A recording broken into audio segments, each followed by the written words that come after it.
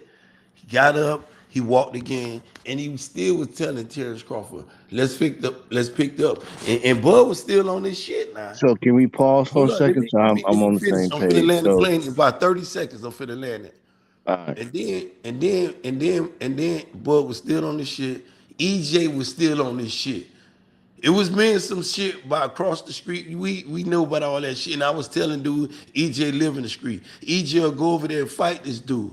But he still had other champions. He said it was scrap season. Once everything was settled and clear, he told boy, what's up? But at this time I was referring to him as the Keith Thurman. Still was referring to him. Still told Bob Arum he a piece of shit today, tomorrow, and Bob Arum a piece of shit forever. But at the time, Bob Arum made an interview concerning this fight right here with Bill K. He said, "I know them people's behind it, but I'm not gonna say anything." He said, "But stand to make a lot of monny." He said, David Albanese, as he said, Frank Warren done told me, Blueberry Promotion done told me, that's my best friend. If you could get the interview, he said it. He said they done got half of their money and it's in the escrow, whatever account. It is the interview there. I ain't saying it. I'm repeating what was said. But listen what he said about Terence Crawford again throwing this slime ball, but respectful now. He said, "Nah, I was telling people about how Terence Crawford walked away from the den. It was messed up how he did the Al Heyman, the people. But if he can pull this motherfucking deal off, he need to change his name to motherfucking Jesse the James." I was like, what the fuck? And that's respect coming from a piece of shit like that. And if Bud Crawford can pull this motherfucking deal off, bro, he need to change his name to Jesse James. And that's my point. Okay, so to me, you're all over the place a little bit. This for me. Now, I'm not trying to dismiss what you're saying. I don't. So let's go back because you said a whole lot, and I want to make sure I keep account of what you're saying. So at 140, he was considered at 140. You consider him what we would call an assassin, right? He was that dude, right? Did I get that right? Up to 140? When he captured Or undisputed. or Once you become when did he undisputed, stop being that dude? Was it at 140 or see, you asked me 147 when he or became before it. Now this? you ask me when he hasn't became. When he became undisputed, that's undisputed. Nobody in Right. boxing I'm, should I'm talking dispute about in your undisputed. mind. You said he was an assassin at one Okay, point for now you, listen what I'm saying again. Let me clear that part up. He was an assassin up until that point. When he up started to doing 140, right? Up to when he 140. became undisputed, now it's time to go up. See, there's a lot of things So prior to wait a minute. going up. All I asked is Prior, that one I question. mentioned It's a yes or no question. Is it at Warren. 140? Prior to moving up, Errol name was mentioned, but he went on in with that Undongo fight. Okay, so before he went to 147, right? Okay, now you He was addressing 147. Let's go. no. I'm saying at 140, he up to that point, he was for you. He was that guy, that T-Rex. He assassin. was T-Rex. Okay, I'm sorry, man. I mean, but you know what I He mean, was an right? Okay, assassin. we Yes, he clear was on that. that. He was We that clear guy. on that. So He was, let's say let's look at one. So I want to stop at 140 right quick. but see, it was At also some 140, wait a killers minute. at No. I just 142. let me respond now. Let him finish, bro. He just let you talk this So whole at time, bro. Let him 140, finish, bro. Come on, man. he It's was only y'all calling two out. talking. Let him finish, man. Go ahead, Warren. He was calling out everybody. He was calling out Thurman first because at that time when he was at 140, Thurman had the belts. If you can remember, if you have listened to, he been every time at 140, and then the people at 147 and everybody, they loved him until he moved up to 147 is when all of the shit started. The first thing that was said was he needed to get a belt. So he became the mandatory for what's the name in the WBO, who just beat Pacquiao. He also said at 140, before he even came up, that he wanted to get a fight with Pacquiao, but they wouldn't let him fight Pacquiao. And Bob Arum is on video admitting to that he didn't want to see Pacquiao get hurt. Are we okay with that? What I just said. Now did not Earl and Thurman? I want to Okay, back well, up. no. I'm gonna move quickly in a minute. I'm gonna move past all of that because I'm not gonna go point for point all the way through it. But was it not fair? Is it not fair to say that Earl and Thurman and the rest of the PBC boxers said he needed a belt? No, he doesn't. Let me explain. No. Is it not fair to say that they never said that? So you saying they never said Terrence was undisputed. You know what that means for him? Fuck what they say. I'm talking about at 147. No, listen man. what I'm trying to tell you, my G. My G, he was undisputed. Remember, I told you he was assassin up until that point. When you become undisputed, Warren, you mandate any champion. WBA, WBC, IBF, WBO. Ask anybody this, bro. Oh my God. I'm just saying. Did they not? Bro. Okay. It wasn't about what they said. It's about what he could have done. Okay, so it's about what he could have done, okay, Warren. So you cut me off.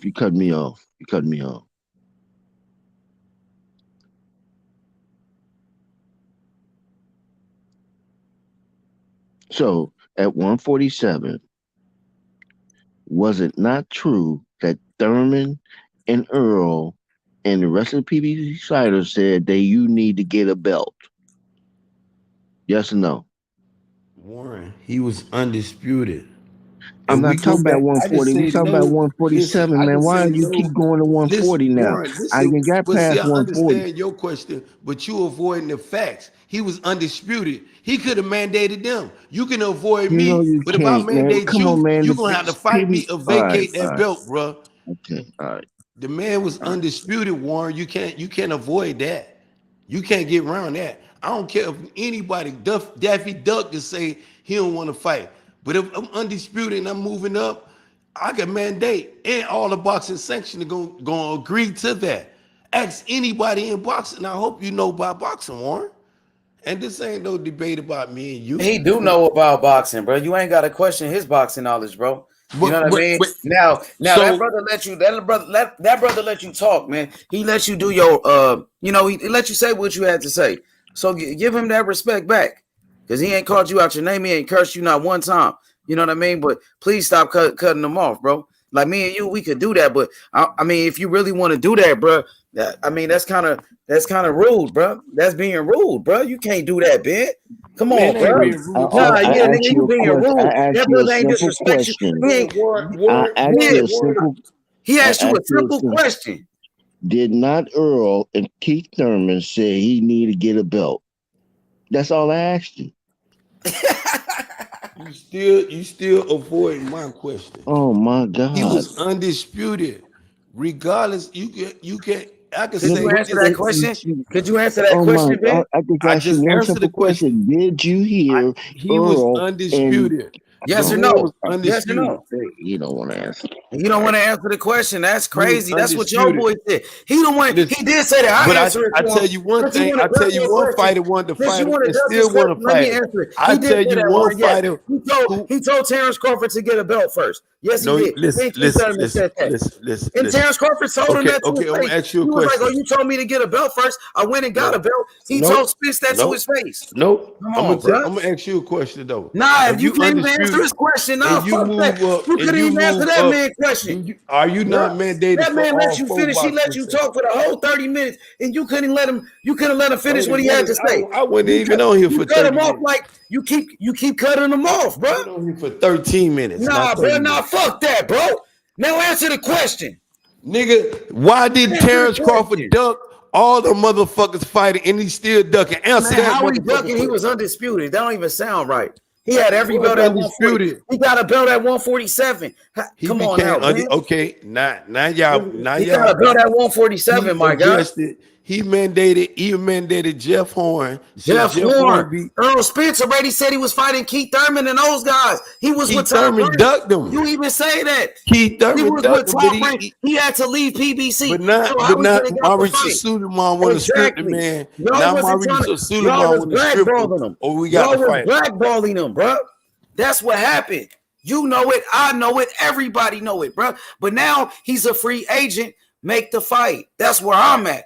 You know what I'm saying? So he went up to 147, right? And knocked out an undefeated world champion, Jeff Horn. Jeff Horn, who beat Manny Pacquiao for the belt. And then Terence Crawford defended his world title 7 times in the welterweight division. You know, he beat Kell Brook better than what Errol Spence did. He knocked out Kell Brook in 4 rounds. Errol Spence won 11 rounds with Kell Brook. And then Terence Crawford knocked out Sean Porter, and Errol Spence had a split decision with Sean Porter and went 12 rounds. And one judge thought Errol Spence lost to Sean Porter. Thought he lost the fight. So explain that to me. Explain Mr. Man down. Mr. Man down. With all that accomplishment, what Bud did and all of the successful, he beat Terence Crawford, Sean Porter, made Sean Porter. Ain't nobody beat Terence Crawford. Correct yourself. And ain't nobody gonna beat him anytime soon. Correct yourself. Okay, listen. You know what I'm saying? The way Terence Crawford is the number one pound for pound. He the face of boxing. He the face of boxing, homie. The way you got a problem with me saying Crawford is the face of boxing? What's wrong with that? He's Man, black like you. That's your opinion. So you want Canelo to be the face of boxing? Clarissa Shields black like you. What Clarissa Shields? What Clarissa Shields? No, Clarissa Shields is a woman. We talking about a man. Okay, and she number one pound for pound to this day. I'm gonna stand on that like today, the NBA. You got NBA and WNBA. Y'all be saying she number you got one the WNBA and NBA. You right? I'm saying. So we talking about men's, nigga. Terence Crawford is number one pound for pound, young nigga. Cheating was sport.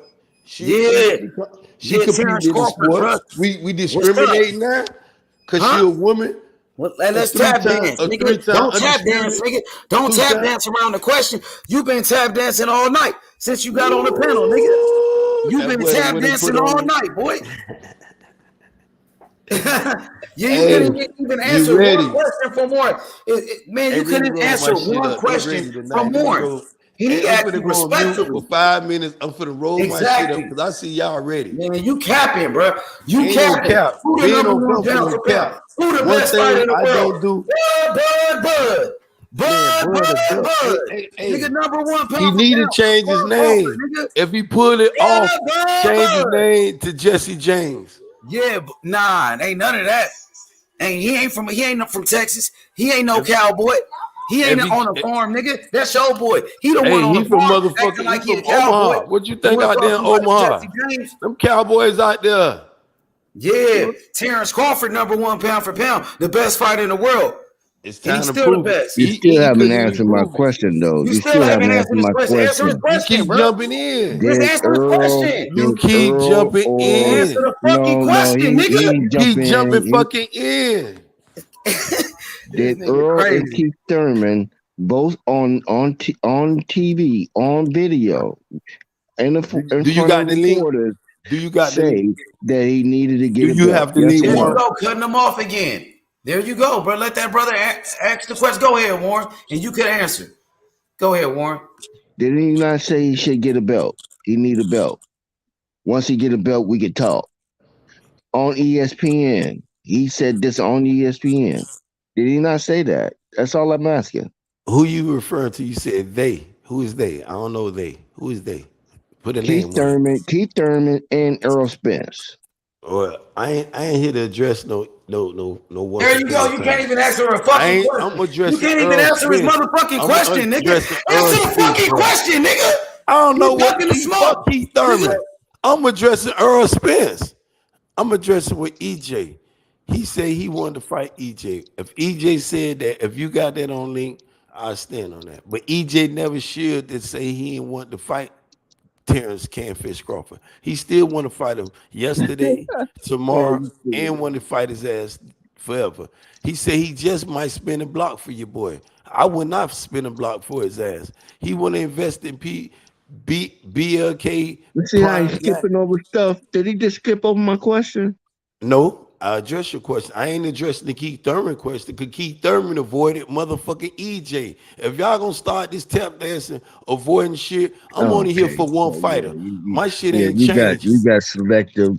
Yeah, Listen, I'm here to address EJ. Like I said, nigga, answer the question. Nigga, stop if tap EJ dancing. said Nigga, it, Terence Crawford, if he told EJ Errol said Spence it, to his he face, wanted like, to nigga, fight you him told me to get yesterday, a belt. and he I got want a to fight him motherfucking today belt. Nigga, that and was that tomorrow. right. You talking about spinning the block? Yeah, Y'all nigga. niggas, y'all deaf? Nah, because he did say that, Warren. Yeah, he told Terence Crawford to get a belt first. Yes.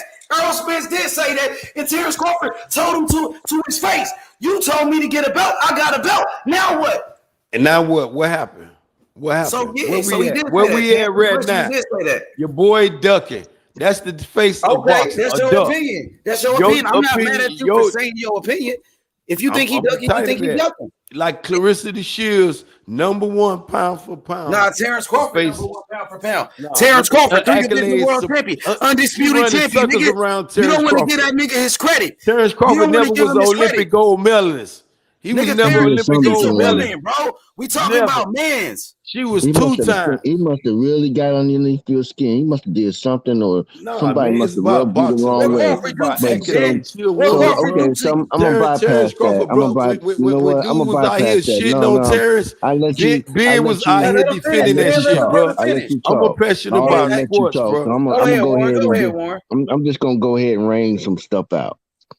You're blaming when Earl got hurt. I I don't think blame Terrence nobody. Crawford. I don't No, do the hold on. blame Wait, game, bro. No, the blame. when Do not Earl say I blame. Because if you say I blame, when boy, I my blame. I let don't me blame finish. nobody. When Earl If got I'm wrong, hurt, I'm a man. I'm when a man to Earl my got wrong. hurt, when Earl got in the accident, Crawford was one of the guys who was concerned and wanted him to get well. Did What not the that fuck is come that? out, That's Crawford? what I said, Warren. Okay, so you're trying to um attach something that somebody else said about Earl, and you want him to be responsible for what comes out of another man's mouth. No.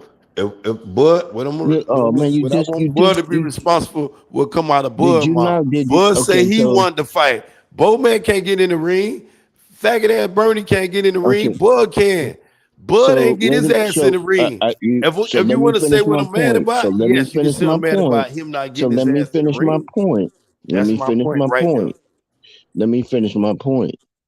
Crawford has always whenever he came out of his mouth, whenever you saw him, he said he gave Earl Spence his respect. Now, there was times when Bud will call him out. The time that he was at Dubai, I think he was at Dubai, and he's calling Earl out, saying, "Where you at, big fish?" You know, that sort of thing. My When he was point at in Disney saying World, this, he went my on point in vacation saying at this, Disney because World so let to the me wrap that lagoons. part of it. Let me wrap that part of it up. My point in just saying this: you made it clear that you had a problem with Bernie and Bomac for the things that they said about Earl when he was in the car wreck, and you made it clear that they was um um Disrespectful. disrespectful and intent, but that had nothing to do That's with Bud. no, Warren. When the thing you No, making a but so great when point. I ask you a question, no, but when I ask you a question about what Earl and Keith Thurman said, you say you're not But going to see, I address can't Keith comment. Thurman. I'm You right say about I'm my not going to opinion. address Keith See, Thurman. I'm see, going to address what Earl said. Earl So said, see, I can't cause one thing. won't you have that same energy That's what I'm about telling you. My energy Crawford has not and leave changed. Bernie This is what I'm and telling you. Bomac out of this? No, Because no. this ain't He got he nothing to do told with them. himself. That's his trainer. He Also implemented now, himself. because he's his trainer, Warren, Warren, Warren, he should Warren, have Warren. control over He's man's mouth, right? not only listen, when Fat Matt, what you addressing some good points though. Mr. Warren. But when Bo McIntyre is not only Bud Crawford. This is why I took it personal, and I ain't took it personal like that because I defended Bud. I'm saying why you dudes. This not only this man was his manager, his advisor. This man is in his ear more closer than motherfucking Bernie is now. Bomac the reason why he when his shit was all falling apart. Floyd Mayweather, me and Don King was on his platform arguing. Man, damn, that's what he should go at. I wanted Bud to invest in Bud himself, bro. Not into Bomac, not into Bernie. I mean, they're my friends, and I want them to be not my friends, but his friends, and I want them to be his friends. But when you got your dude, and Bomac still work for Top Rank, let's keep this clear. And I know he don't want to fuck up his money, but if this your son, if I call you my son, and this man talking about you like a piece of shit, and he was talking about him, the reason why, and I hope this fight come to fruition. And when I said the things like how you feel about man, and I respected Bud because Bud got 39, like some of the words he said, but that's fair game, bro. EJ hell and wealthy. But when the man was motherfucking in his bed, Bud would not come out his mouth like that. It was dumb. You don't come at a dude. I don't come at a dude. I ain't gonna kick you. You down, bro. I'm gonna say, man, get your ass I'm up. lost. You're losing me now. You said when Earl was in losing you, bro. If that's losing you, I need to go to Dunbar. I mean, I need to name in terms. I need to break it down. If a bird, you said no. The part the part I was stuck at. I'm stuck at right now. You said that Earl was in the hospital and Bud did what now? I said he wasn't making these verbal assassination. He wasn't making these little derogatory remarks, as you like to put it, dumbass remarks, like I put it.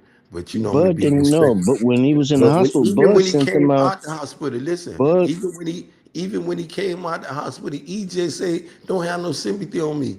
Throw me in the deep ends." Bud said, "No, motherfucker, I ain't finna fight you, who bro." said that? Bud said, "I'm not gonna bump with you right now," because he said, "Bro," he said, "if I beat you," he said, "Bro, it was respectful. It wasn't like I'm making it seem." Okay, it was. So what's the? So I don't see how that was disrespecting Earl. I'm not because saying it was disrespectful. I'm saying this was the time when Bud was being respectful, bro. But you had Bernie them during this time, but EJ say don't have sympathy for me. So you can't. But listen what I'm telling you, Warren. Listen to the other part. Listen to the other part, Warren. You have another fighter still saying, "I respect what you saying, dude, but don't have no motherfucking sympathy on me. Throw me back on the deep ends." That's when I said, "Down, EJ definitely my favorite fighter." He coming off his bed, and he said, "I'm going into the Danny Garcia fight." They didn't want him to go into that fight. They wanted with the tune-up, Suleiman, everything was ready to give it, sign off on him. No mandatories, bro. You just had a damn near career ended, but he was telling Bud, "Bro, I'm ready to fight you, bro. I'm ready to move on with my career. It is all or nothing." This was gladiator. I ain't got no Last night y'all problem. was on the thing. It was a chat and the So dude. you switch. I You think switch you was on based the on you. platform with So a you dude last switch. night. You liked Earl based on his response No, to I've when been he like came Earl. up out of his situation. How he handled that, See, right? don't be a selective listener, though, Warren. If you're gonna be an attorney, listen to the whole thing. Don't try to What is find you me out on talking little about, points man? Why and is you try to trying to throw attack. little? Cause it ain't Okay, gonna work, bro. But what I'm trying to tell you, I'm though, not if your even. man wrong, I'm just if trying your to man, I'm collaborate. showing you. I am You asked me for man. I'm one. trying to Your make sure I first follow question you, was, man. where did I lose? Where did I lose my T-Rex love for Bud at? Where did I lose? Where he became that duck? Where he became it? That was your first question to me. I got to you and told you at 140 he was undisputed. And you said your question, your response before I could finish answering him being undisputed and how he can mandate all those champions. Fuck what I'm saying. I could have been a WBC champion saying get it and do something. You don't have to do nothing. He was already undisputed down there. That means he could come up and fight any one of them dudes. But he went the dude that beat Manny Pacquiao, Jeff Horn. And since he So beat, why you think he did that? I'm not So mad what's at your reason why you listen. think he did that? The reason I don't know, business deal. That's his business. I'm not in this. I'm not in the pocket what's the watching. name is I'm in in the this. fighting So business. I like fighters fighting. I like motherfuckers getting in the ring and bumping. That's what I get it thrilled off of. I want fighters to make, like, if Terence Crawford okay, get $25 did he million not for have a belt? this Did shit he jump not? off December the 10th, and Terence Crawford get $25 million. Jesse James is his name. Because he did it. He showed everybody wrong. He proved boxing wrong, though, bro. But when you take a person like Adrian Broner, not to throw no sort in his name, he could have said, shit, I'm finna bring Keyshawn Davis and let him be the other face of BLK. That's a market you could brand on. And you look at Do you know that Keyshawn Davis is got a contract with Top Rank? Top Rank. I understand that. And this is what I'm So telling you. how A you lot gonna of those bring fighters who Terence how you Crawford. gonna ask a man to break a contract You don't to know. We be? don't know. Listen, we don't know the deep Oh my details of the God, contract. His contract, he could break that shit probably for $100,000 or $200,000. We don't know. man! I can't speak to why they. So let me. This is what I'm trying to tell you. I'm We not can't speaking speak to about the. But what anybody I'm else. trying to I'm tell Hey, you, let speaking him bro. about. talk, man. Come on, man. The niggas can't. Come on, let him talk, bro. I'm not speaking about. I'm not speaking about Broner, BLK. We're talking about Earl and Terrence right now, right?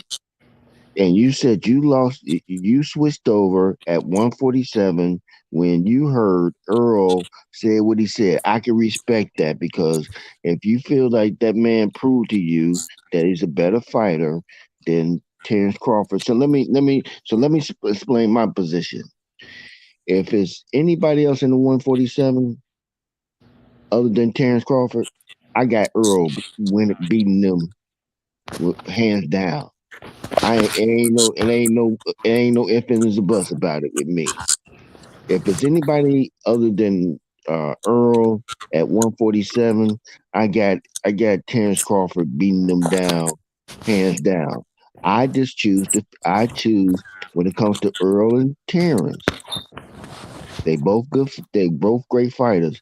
I choose Terrence to beat Errol Spence because of what I seen him doing. Not because Earl is ducking. Not because Earl. None of that. It's just that I see him being a better fighter than Earl. Now we could debate about that. That's something we could debate about. But um, the When you way say you things see went him beating down. him, So the way things I'm not feeling. I'm not saying that Bob Arum ain't a piece of shit. I'm not saying that Al Heyman's a piece of shit. But we both know that the promotional companies do things business wise. When it comes to business wise, they gonna favor their fighter and their pockets. They gonna look out for their pockets at the end of the day, and they Let don't me give a welcome. damn about how we feel about it. Let me welcome C Town to the panel. What up, C? What's good, my boy? Good with it, man. How everybody doing? Salute to the panel, man. Yeah, Salute, I sir. just got one question for both of y'all, for real. And it's literally for both of y'all. I need an answer from both of y'all. When Bud defended his belt for the first time at 147 and said, I want all oncoming challengers, where was this energy at then with Thurman or Spence? Okay, so when they tried to make the fight, and it's documented. It's documented that Thurman outpriced himself. He wanted 10 million to fight. Yeah, but I get that. I Okay, understand. so what do you want? What do you want? What do but you, that if when ain't he nobody when gonna he pay Keith Thurman 10 million? What do But you want him to do? that happened. That comment was later. That just happened a year ago. What are you After talking he about? No, became that champion. didn't. After he No, became wait a minute. champion. Hold on. After Wait a minute. So first of all, let's talk about Keith Thurman because was going you for want it. to just skip over a whole lot of shit that Keith Thurman was injured. Man, he was faking injured. Man, come on. You Okay, so what do boy, you want? So that's your what do you favorite want? fighter. You want He might be up next. he asked to try to get a fight with with Danny Garcia. Danny Garcia didn't want that fight. Earl already established that he said Man, that he's Danny gonna. Garcia fighter. Did Danny went okay? on Did record not. repeatedly saying they will fight. Keith Thurman is a clown, bruh.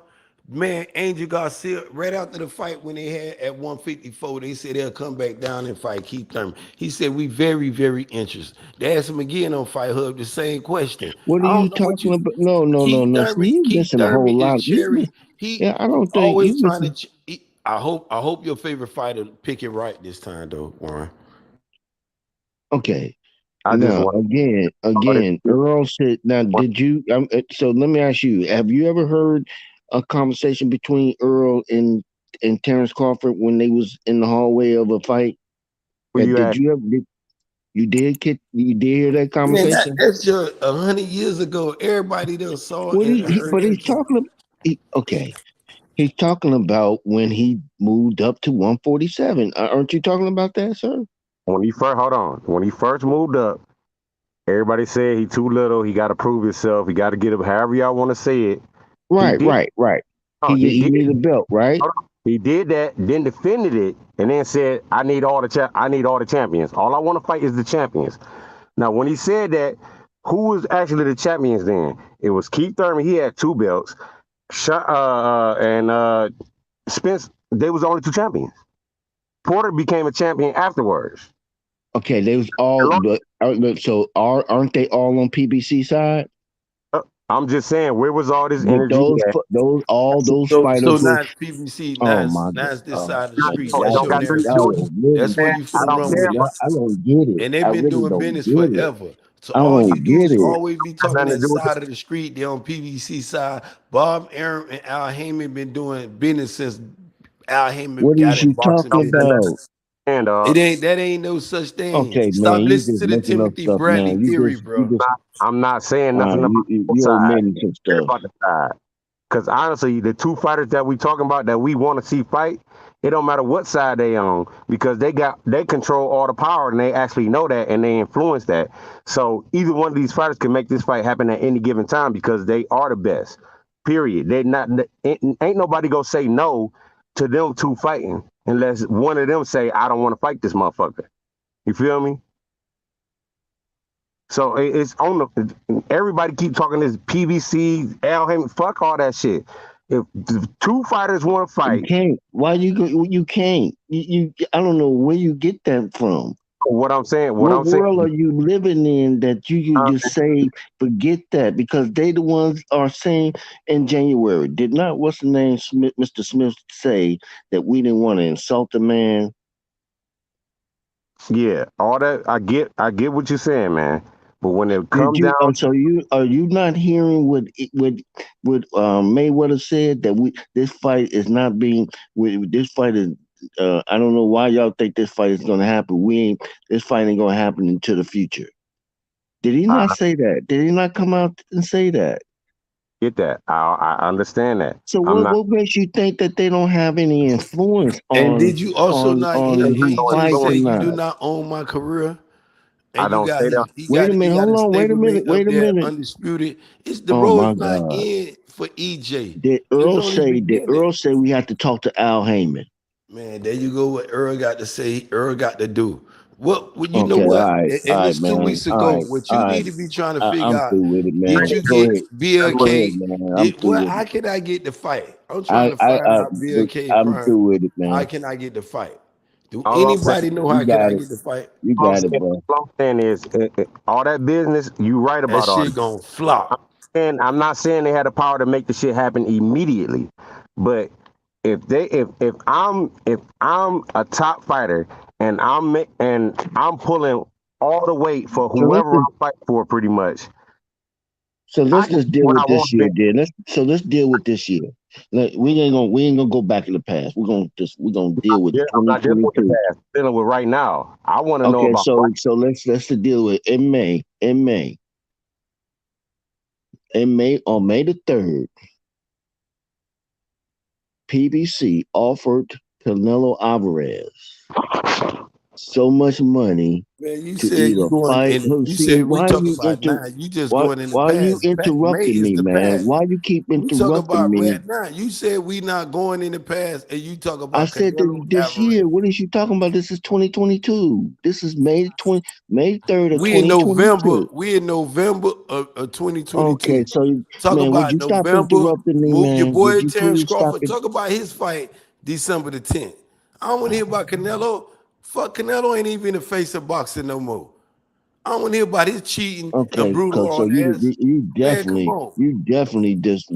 definitely tunnel vision. You got tunnel vision. Tunnel vision. I'm You just factually vision. And you need to be okay. factually vision too. Because you Okay, act yes, like you sir. I'm you whatever you mentally think I am, challenged or sir. something. Yes, sir. Yes, sir. Hey man, I still want to know. I still need to know what was all So this I'm bull. talking to you. So can I continue?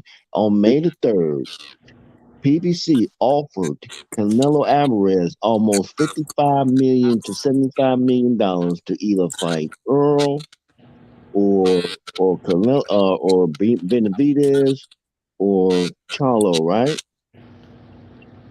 At the same time, they was trying to negotiate with Terence Crawford, but they was really banking that they can get a fight. They can get Earl to fight Canelo Alvarez. So the negotiation didn't start It wasn't when negotiating that because he fell through. still I'm not talking to you, man. I'm he not was talking still to you. under Stop that cutting me off. I'm top not rank. talking to He you. I was couldn't be talking to trying this to brother right negotiate here. with Terence Okay. Crawford. He was still Yeah. tied up with He motherfuckers always top rank. interrupting me. I'm done with it, man. He was done Ask with top rank in ask June.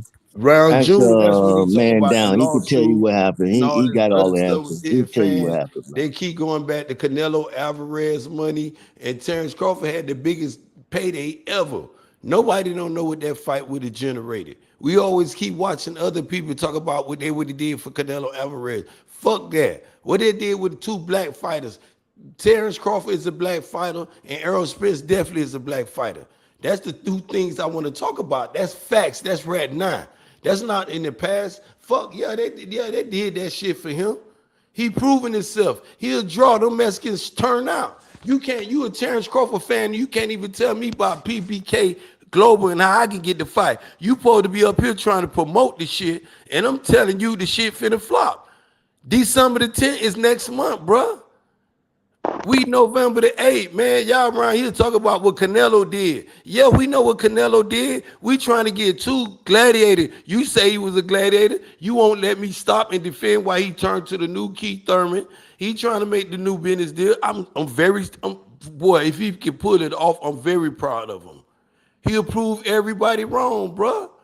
But if And y'all don't stand behind him and y'all worrying about Canelo with all these theories trying to make a point against me, and this shit don't make no motherfucking sense when y'all ain't supporting Terence Crawford, you need to be trying to sit there and say, man, hey, go to this thing. This how you get BLK Global so we can watch the fight, man.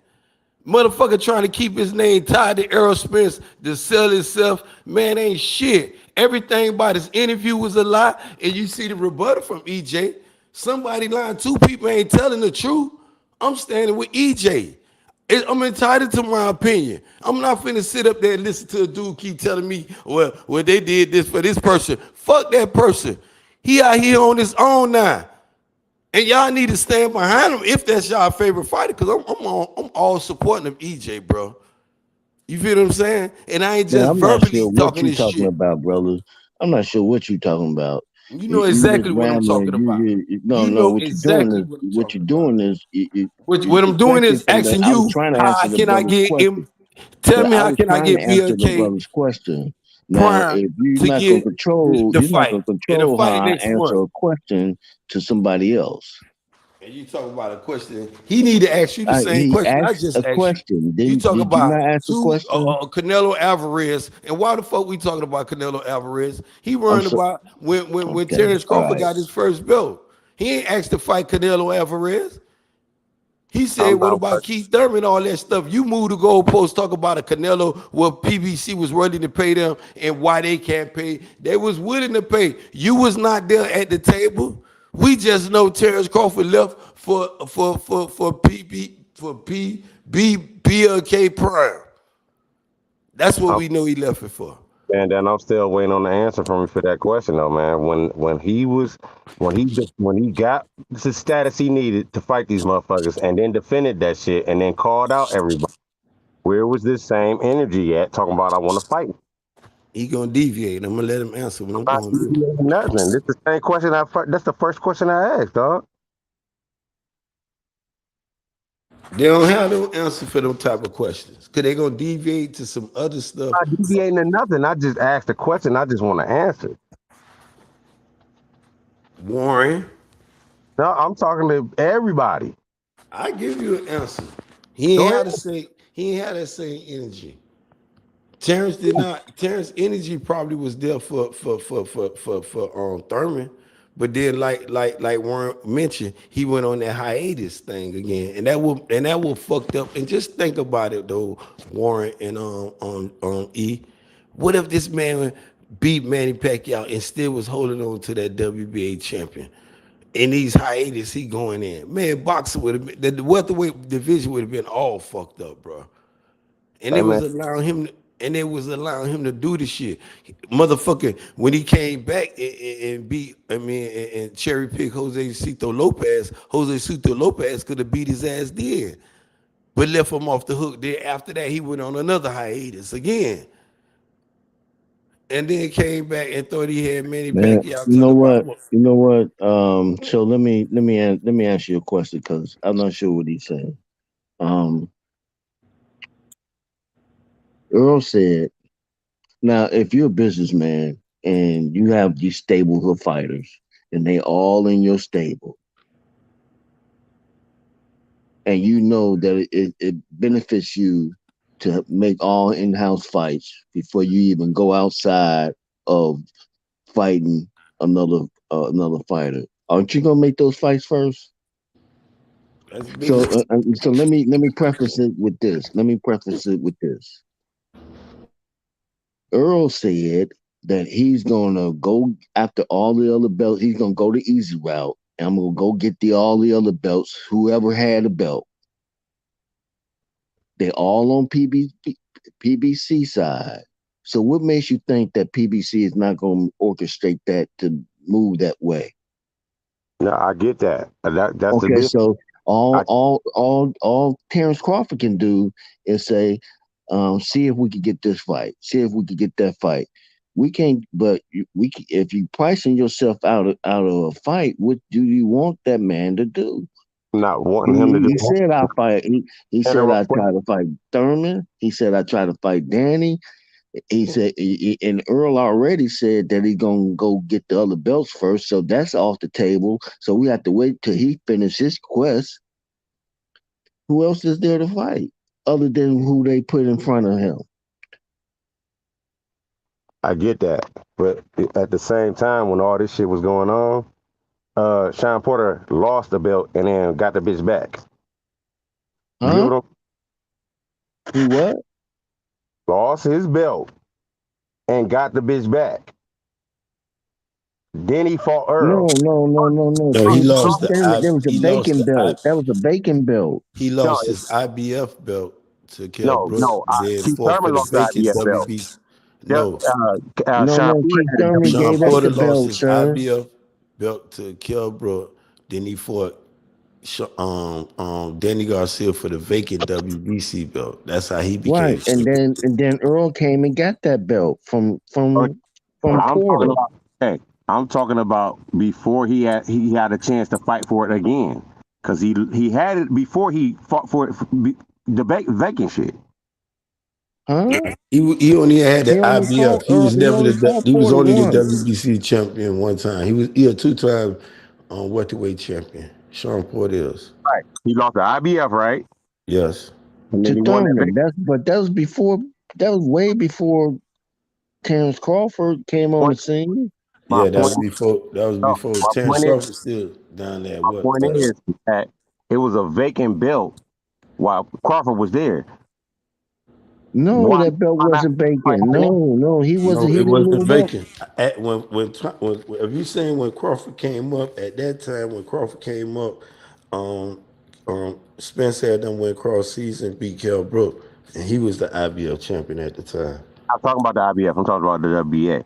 The WBA was still in hostage with Keith Thurman. No, Keith Thurman had the IBF, right, and got No, stripped. Keith Thurman was never Keith Thurman No. was never the IBF champion. He had two belts. And Keith Danny Thurman, when him and Danny, Keith Thurman was the WBA. Him and Danny Garcia unified. Danny Garcia was the WBC. Keith Thurman was the WBA. They unified for those two belts, bro. Pacquiao came and beat Keith Thurman for whatever belt he had left over, and you all got that belt from Pacquiao. So as you guys, Keith, Earl had already had two belts because he beat Porter for that belt, so he was coming after. So there's only two belts left. One was in you guys' hand, and the other one was in Terrence's hands. So he said that he was going the easy route, and then Earl had the eye surgery, or he had something wrong with his eye, so he had to go get his eye fixed before he could fight again. And when after he came back from his eye injury, whatever, he went after you guys. What is the easy route? Porter finally agreed to fight Terrence, and that's when Terrence had a fight with Porter, and then there was and we ended up here. I had that order of operations all wrong, but still, the point still stands. My question still stands. All these champions, even fighting for a vacant belt, even fighting unifying and all that. All right. Okay, the vacant belt. That vacant belt was already. All right, go ahead. It makes sense business wise. I get that. But Danny and Porter fought for that belt, and then when Porter got that belt, Earl fought Porter for the belt, and he got the belt from Porter. Not disputing that, man. That's all. I just said you corrected me on the order of operations. I appreciate it. Okay, all right. And so, and now, go ahead. With all that shit going on, all these defenses that Terence Crawford had in between that shit, why ain't nobody saying nothing about that shit? You talking about how he not fighting nobody, and I'm not favoring either one. Let's get that straight. Okay, they didn't want to. I'm just going off the conversation y'all was having when I came in on the camera. So Earl had a conversation. So Earl and before Earl already established that he wasn't fighting Terrence until he gonna go the easy route. He said, "I'm gonna go beat Sean Porter. I'm gonna go get these other belts, and then I'm gonna save you for last." Basically, that's what he ended up saying. So at that time, so Earl was chasing the belts. He was supposed to fight Pacquiao for the belt, but we ended up going to you guys. So he ended up fighting you guys for that last third belt. Terence Crawford was also the WBO champion. He had a promoter named Bob Arum. Bob Arum could have made those fights for Terence Crawford. During this time, what you making your statement, Bob Arum was out here making a statement saying that Terence Crawford don't want no fights. Who I'm supposed to believe, you, his promoter, or Terence Crawford? I'm just confused. Who said what? He was out here saying your boy do not want to make those fights. Then you got to remember at that time, he didn't want those fights. Who? You saying Terence? He said Terence don't want those fights. Then at the time you got to remember. Who said that? Who said that? Where you get that from? Aaron, then you had the time Aaron when the Bob Arum didn't say that. The name that you mentioned when you came up and you mentioned Sean Porter. That fight had to go to first bid because he not only disrespect Sean Porter, he told Sean Porter the only thing I'm gonna give you is $1 million. You ain't worth nothing but $1 million. She had to go to first bid. Bob Arum was playing. I don't know which the motherfucker seemed like he was playing both sides. Did Sean Porter end up getting paid though for that fight? It went to purse bid, bro. It went to purse. It didn't get to. No, it didn't. Hold on. No, it didn't go to purse bid. It was about to go to purse bid, but they delayed it. Remember, they delayed it, and so Bob Arum ended up taking it. No, it didn't go. It was a delay. It was delayed. You should look that up now. It didn't go because that's He why paid. He that's how paid that Bob check Aaron and ended up bid on getting that it. thing, bro. That's how Bob Aaron ended up getting it, sir. But you Not know, because of a first Warren, bid, because be if it making went to first bid, then we could he say make little why funny the points PBC though. didn't get it then. Subjects, man. I can't, People, man. I can follow, but I just you want to answer. I'm asking. you want If to know why PBC what? somebody welterweight, when this motherfucker moved up, said whatever they said, and he accomplished what he accomplished, and then ain't shit happened. Where was this Ain't energy nothing at about happening now. Ain't nothing happening then. The thing that to make the point what you saying, shit ain't happening then, and shit it ain't ain't happening happening now. now? Thank you. Ain't shit happening. He was capping then, and he capping now. That's the Don't say bottom line. All that shit he was seeking to destroy, all his last fans, his favorite little loyal fans like Warren, they trying to stand on. And if this shit flop, and this shit supposed to be December the motherfucking 10th. You know what I'm saying? The fight don't come to fruition. Where do Bud Crawford go? He go back to Top Rank and ask for a job. He asked Bob Aaron. He want to sit down with Al Heyman again after he done said all this shit about the man that lied. Talk about he done presented him with $50 million, some just bogus shit, and want somebody respectfully to do business with you again. Eddie Hearn already told you I'm not fucking with you because of the and motherfucker Frank Warren. What do man, y'all better support y'all favorite fighter, bro. Y'all need this shit to go successfully, bro. Hey, man, down. I agree with you on that point. If it don't, but honestly, if it's not successful, but he look like like he actually belong in the ring with whoever is the top fighter, then is that a win or a loss? You get I what I'm mean, saying? Like, if he Ebenezer go in go in there. there, Hold on. If he go in there and knock this motherfucker out in the first that's 30 what they seconds, expecting. But you if know he what go in I'm there, just imagine and Ebenezer just drop his ass. It saying? Fight. stops. It's a That two-edged, shit is over. double-edged He can sword. win the fight. It's really a win-win for him because of the paycheck. You know, and I want all these fighters. Let's get this clear about being Israel. I want even with what like how me and Don King was just blah blah. He know how I feel about that shit. I tell him the same thing, and he don't be telling people, man, I don't want nothing. I do this shit for the love. But when you can market and and get a deal, you got your boy Radio Raheem made a $3 million deal with Eddie Hearn, bruh. He was a YouTuber. Fighters, Yeah, YouTubers are taking their shit to the next level, and I commend. And you know, I'm not gonna be no hate on no shit like that. I'm just standing against when we got two elite fighters, bro, ready to get this shit on.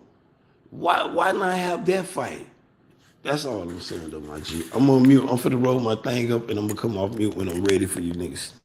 Hey man, I agree wholeheartedly with you, but like the business aspect, I get that. A lot of the fighters don't got control of that shit. That's understandable.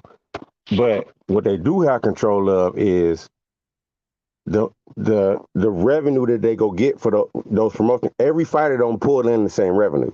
So if I'm the one of the top money getters for your company, more than likely you go do anything to make me happy. And if the only thing that's gonna make me happy is to get this fight, then more than likely you go try and make that shit happen as fast as you can or as best as you can. And that don't mean it's gonna be the next thing, but eventually it'll happen. Now I don't like You the just eventually. answered your own question, though. You just Right. answered your I own don't question. like that eventually shit, man. I get that. You no, you just answered your own question, And I which already had means the that answer. I was just looking for y'all opinion about what I was asking, bro. And everybody kept going around talking about other shit. And I don't give a fuck about none of that shit. When it come down to it, if you say this shit out your mouth, both these fighters said this shit out their mouth multiple times. And I know I'm the top fighter, and they know you the top fighter. We could have did something to make this shit happen before even all this shit even went down. Period. Regardless who said what or who did what or what the fuck happened before all this accident shit, before all this unification shit, these motherfuckers wanted to fight anyway. Well, at least they was talking like they did.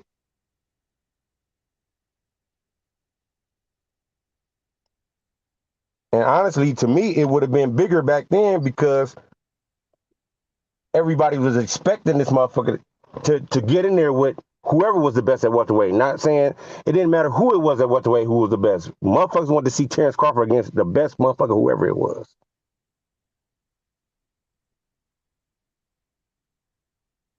Why not push for that shit?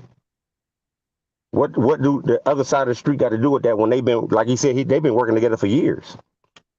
That shit really don't mean nothing for real. They brought it up though, man. What do you? I mean, Terence Crawford didn't bring that up. PBC side of the boxers brought that up. You on the other side of the street. That came from their mouths. Why you think he left his promotion company? Because his promotional company couldn't make the fight, so he went and left them. He said it out of his mouth. I'm not sure if you missed any of that conversation, but Terence Crawford said that he couldn't get the fight that he wanted with Top Rank, so he's not re-signing with Top Rank. Correct. Fuck, man. But I get that too. But so what is it? The man did. The man jumped through hoops. The man jumped through hoops to try to get that fight. What is it that y'all want that man to do? No, I don't want him to do anything. I'm just stating a question. You want him to run around like a fucking scolded fucking pigeon. You want him I to don't want fucking him to. run around like a fucking I'm just graveyard full of dust. And I want an honest answer from everybody because You want Errol Spence to just be underneath Al Heyman's armpit, fam. He tend to fucking lick his armpit and get out of there, man. The question is, why won't Earl just leave PBC then? Why do you won't let leave PBC?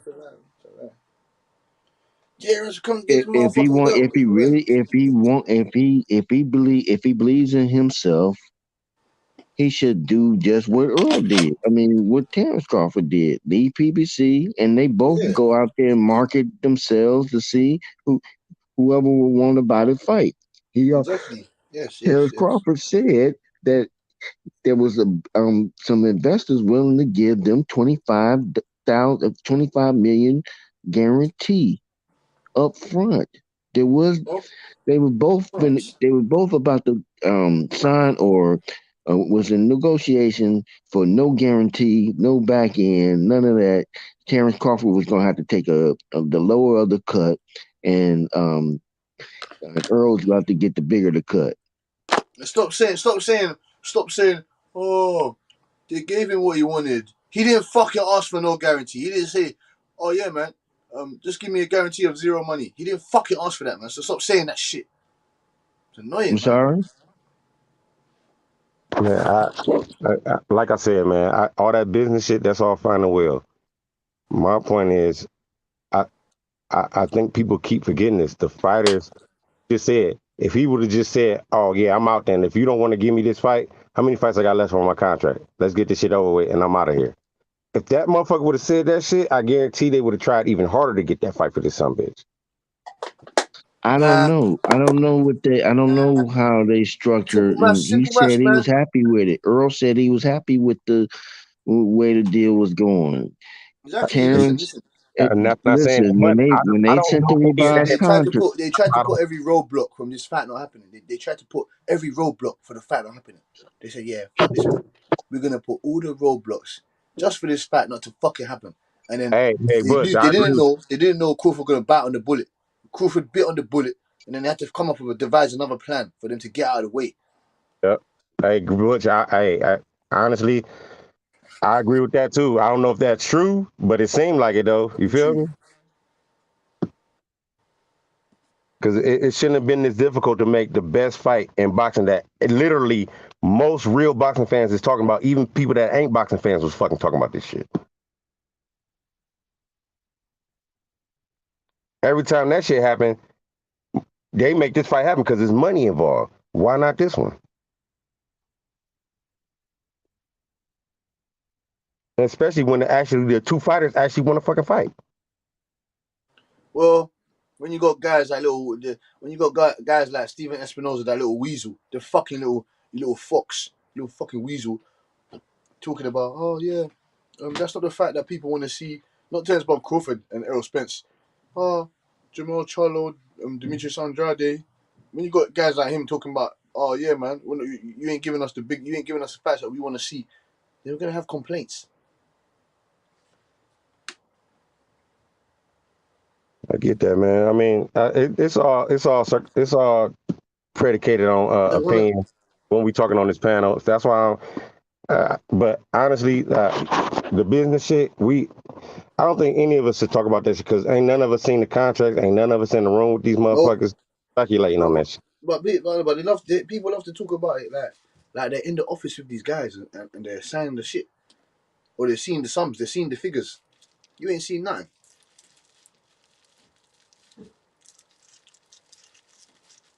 I mean, that's the aspect of it still is there. It still exists. I just don't think that conversation belongs on this panel because to me, the boxers got more power than any of these motherfuckers. Because you can't make no money without your product, and your product is fucking boxers, dog. Period.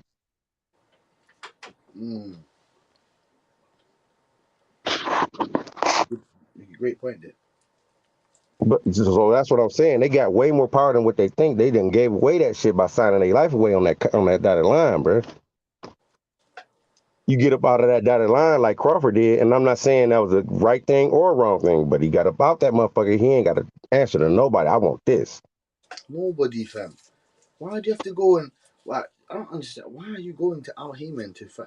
Like, I don't understand. Like, my point is, if he really wanted this fight,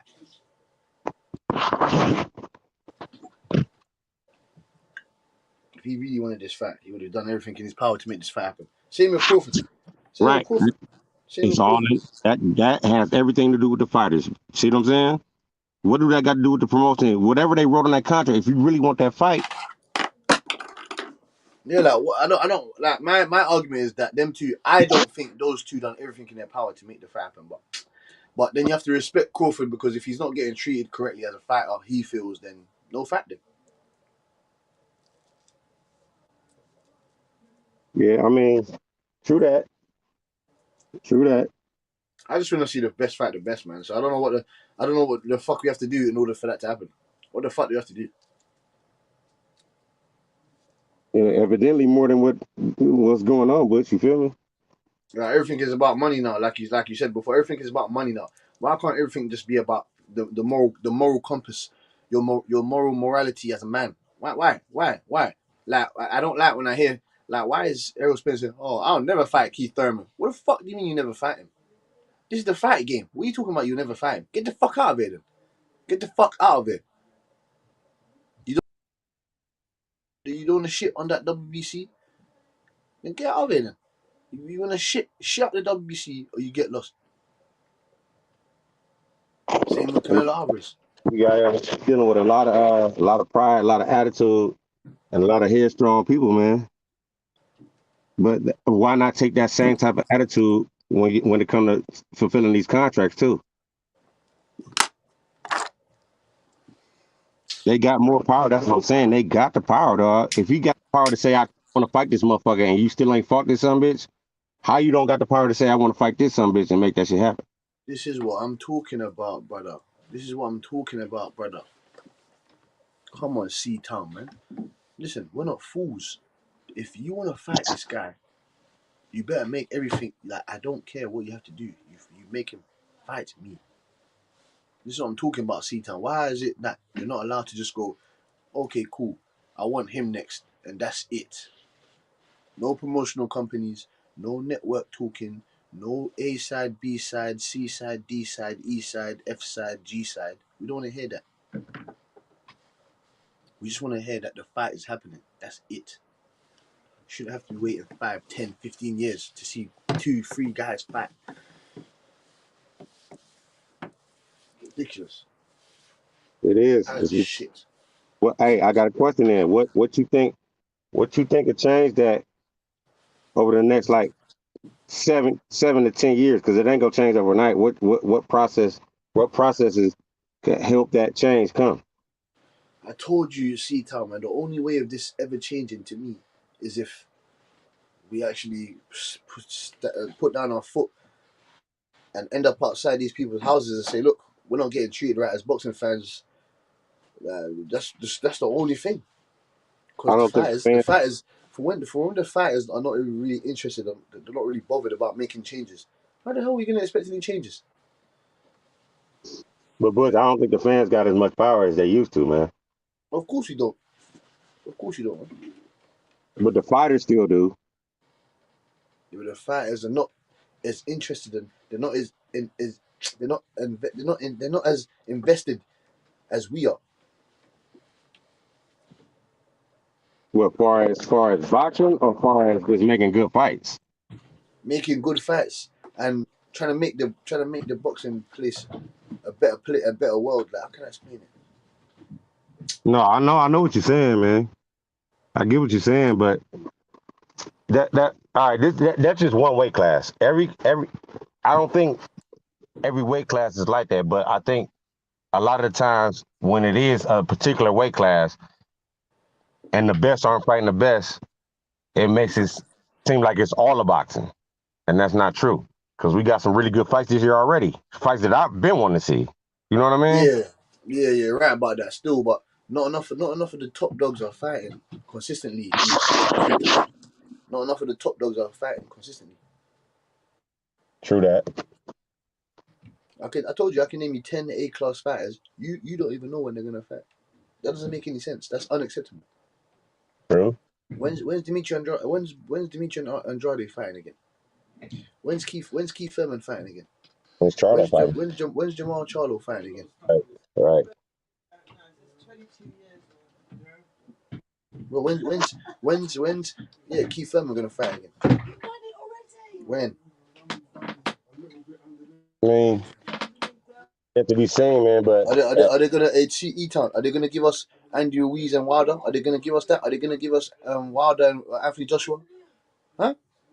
Man, how long have we been waiting on either of those fights? Very long time. Who's Spence fighting next? Huh? I It can look name like another 5-6 fighters, and it doesn't have to be. It doesn't have to be PBC, Showtime, all that shit. There's bare people that are not fighting. You get me? I'm not into any promotional companies. I don't care about none of that. I don't care about the networks, all that shit. I don't care about their money because their money is not our money. They don't cut us a part of the check. So well, we can't deny that's sometimes that's a factor. It just is. of course, that's why I feel that we have to speak about it sometimes because what else is there to try and discuss why a fight hasn't happened? I don't get it.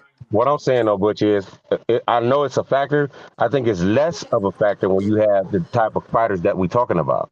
You get what I'm saying? Because it don't matter. It don't matter if they could be fighting on Channel 3. Everybody still gonna watch the shit because they want to see the shit. Tank Davis can fight your toenail.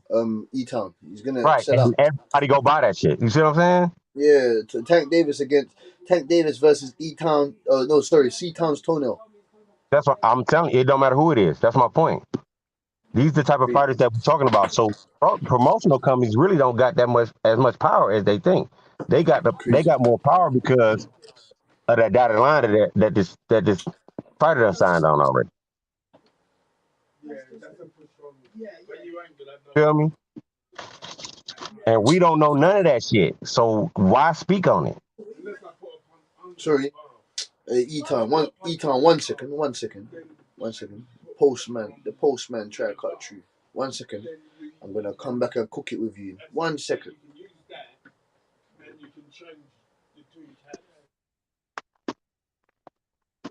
E-Town. That's the town. C-Town, nigga. Talking about E-Town. C-Town.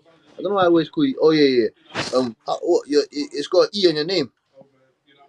Yeah. Yeah, that's why I keep getting you. That's why I keep calling you E-Town, man. Yeah, I mean, C-Town's finest, nigga. At some point, these fighters got to realize I got the power, man. They What got do the you mean? power. No, C count. They know that already. They know that already. I don't know why they're so afraid into installing or putting down their fucking the sledgehammer on these promoters and these fucking networks, man. Like what Errol Spence to me personally, what he should be saying is, I'm not fighting nobody else if it's not Terence Crawford. It said that, but it still didn't happen. Because Yeah. when you under that man, when you under that when somebody got their thumb on your neck, their foot on your neck, man, it's just that's what it is. No matter you can't get up out of it, you gotta fulfill whatever the fuck you said you was gonna do, bro. And if that includes you not being able to make that type of decision, we can't blame the fighters for that shit. I am because me honestly, I think it's their fault regardless. You know what I mean? You know what you wanted when you signed up for this shit. Why would you put anything in place that might prevent that from happening? You get what I'm saying? That's the same reason. Like everybody can't do that, but the two fighters that we're talking about right now, I think they had the possibility. I think they had a better chance of doing it. You know what I mean? Because everybody can't be a Floyd or Oscar, but these two fighters could have did that shit a long ass time ago, dog.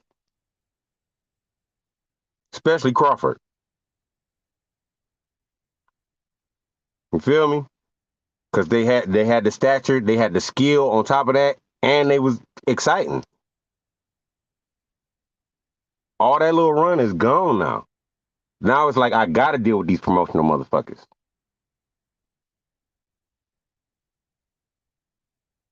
That's the aspect I'm talking about. They could have been did this shit. Ben did it, and it would have been great then, just with them. Regardless of who was promoting this shit. Like you said, you put Tank in there with anybody, and the shit is gonna go, bruh.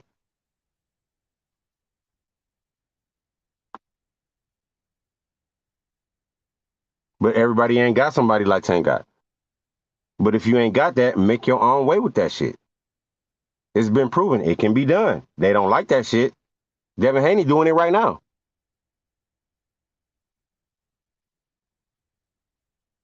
He literally doing that shit right now.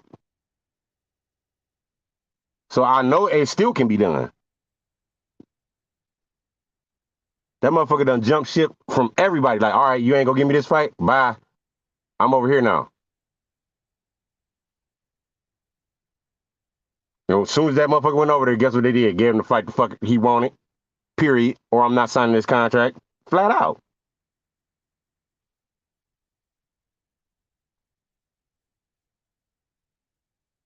Top fighters like the ones we talking about got that power right now, dog, at any given moment.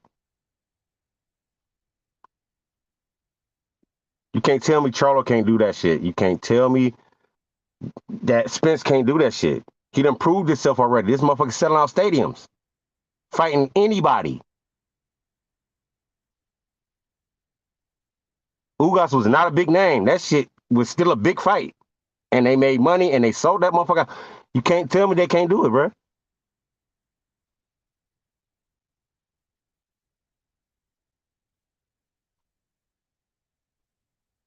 Because I know I see it getting done already. With this new generation coming up, Tank and Devin and Shakur, by the time they get to their age, they ain't even gonna have to worry about saying no shit like that because they gonna get what the fuck they want because they gonna have to give it up.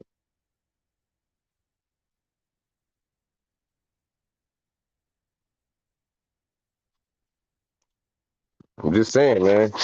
That ain't nobody talking about that aspect of that shit, man. These promotional companies really can't stop this shit if they really take their power back.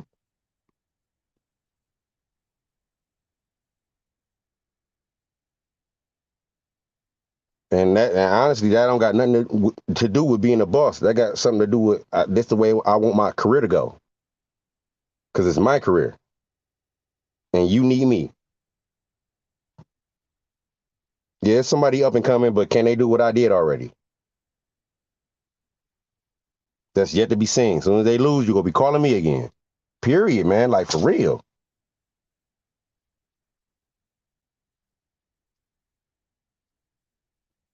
Every fighter don't get that type of, ain't got that type of clout. But the ones we talking about do, and they slowly but surely losing more and more of that shit, just because of bullshit like what's going on now, and what done transpired in the last few months. There's some Demetrius Andrade shit. Look what happened. As soon as he did that dumbass shit, look what the fuck happened. Ain't no different. At least to me, it's not. You done burnt the bridge with two of the biggest conglomerates. Now what you gonna do if this, especially if this shit go fucked up?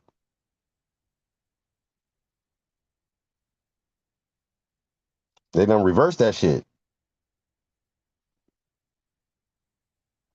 Maybe that's just me talking on my ass, man. Y'all speak on that shit, man. I'm going on mute.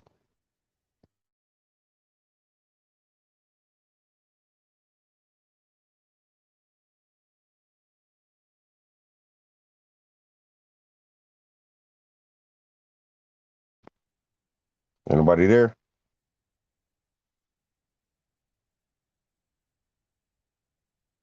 Do nobody got nothing to say?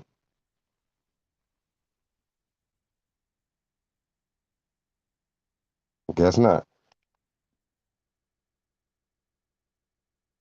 Everybody silent on that one. That's crazy. It's all good though. Maybe y'all just thinking. When y'all get done thinking, let me know. Cause I answer whatever you got to ask about what I said. My point been the same for a long time.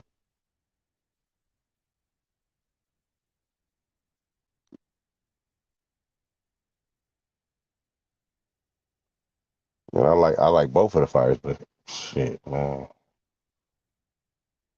I ain't about to be stressing myself over it when I've been waiting so long for the same shit. I'm kind of feeling like the same way I felt with Floyd and Pacquiao for real. At least that shit actually happened.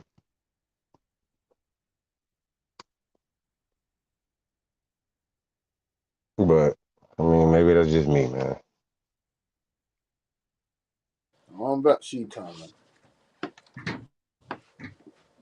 Go ahead, Bush. I mean, go ahead, chop it, man. I really don't got nothing. I don't know, but got nothing else to say on that, man. This is all, me, the fighters, man. Yes. I've just had enough, man. I've had enough seat time. I've had enough. I've had fucking enough. Putting my foot down. You don't give us what we want. We're gonna be complaining. We're gonna be streaming. We're gonna get what we want. We're gonna get what we want. We're gonna get it for free. And I had enough of this shit. We deserve better than this, man. As fight fans. Yeah, I don't disagree, but I've had enough. You need to give us, like, sometimes they always manage to jump the gun or dodge the bullet, like, or not give us what we want. But they manage to give us what we want without giving us what we want. Because I can't really complain. They've given us enough undisputed fights recently. They've given us a plethora of good fights. You know what I'm saying to you? Decent cards and all that. But it's just not enough. The best of the best ain't fighting each other. That's my problem. That's my point. There's always an excuse after the other. There's always an excuse after excuse. I'm tired of it. I've had enough. I've had enough. yeah, but how many people like Tank. Who's Tank Davis fighting next? Is it who's Ryan Garcia fighting next? Who's Virgil Ortiz fighting next? We should know this stuff like that, like this, like that. We don't know none of it. I mean, Bush, I think another thing that's stopping a lot of these fights like that is like a lot of these fighters got 1 foot in, 1 foot out. You know what I mean? I think Ryan one of those. Unacceptable.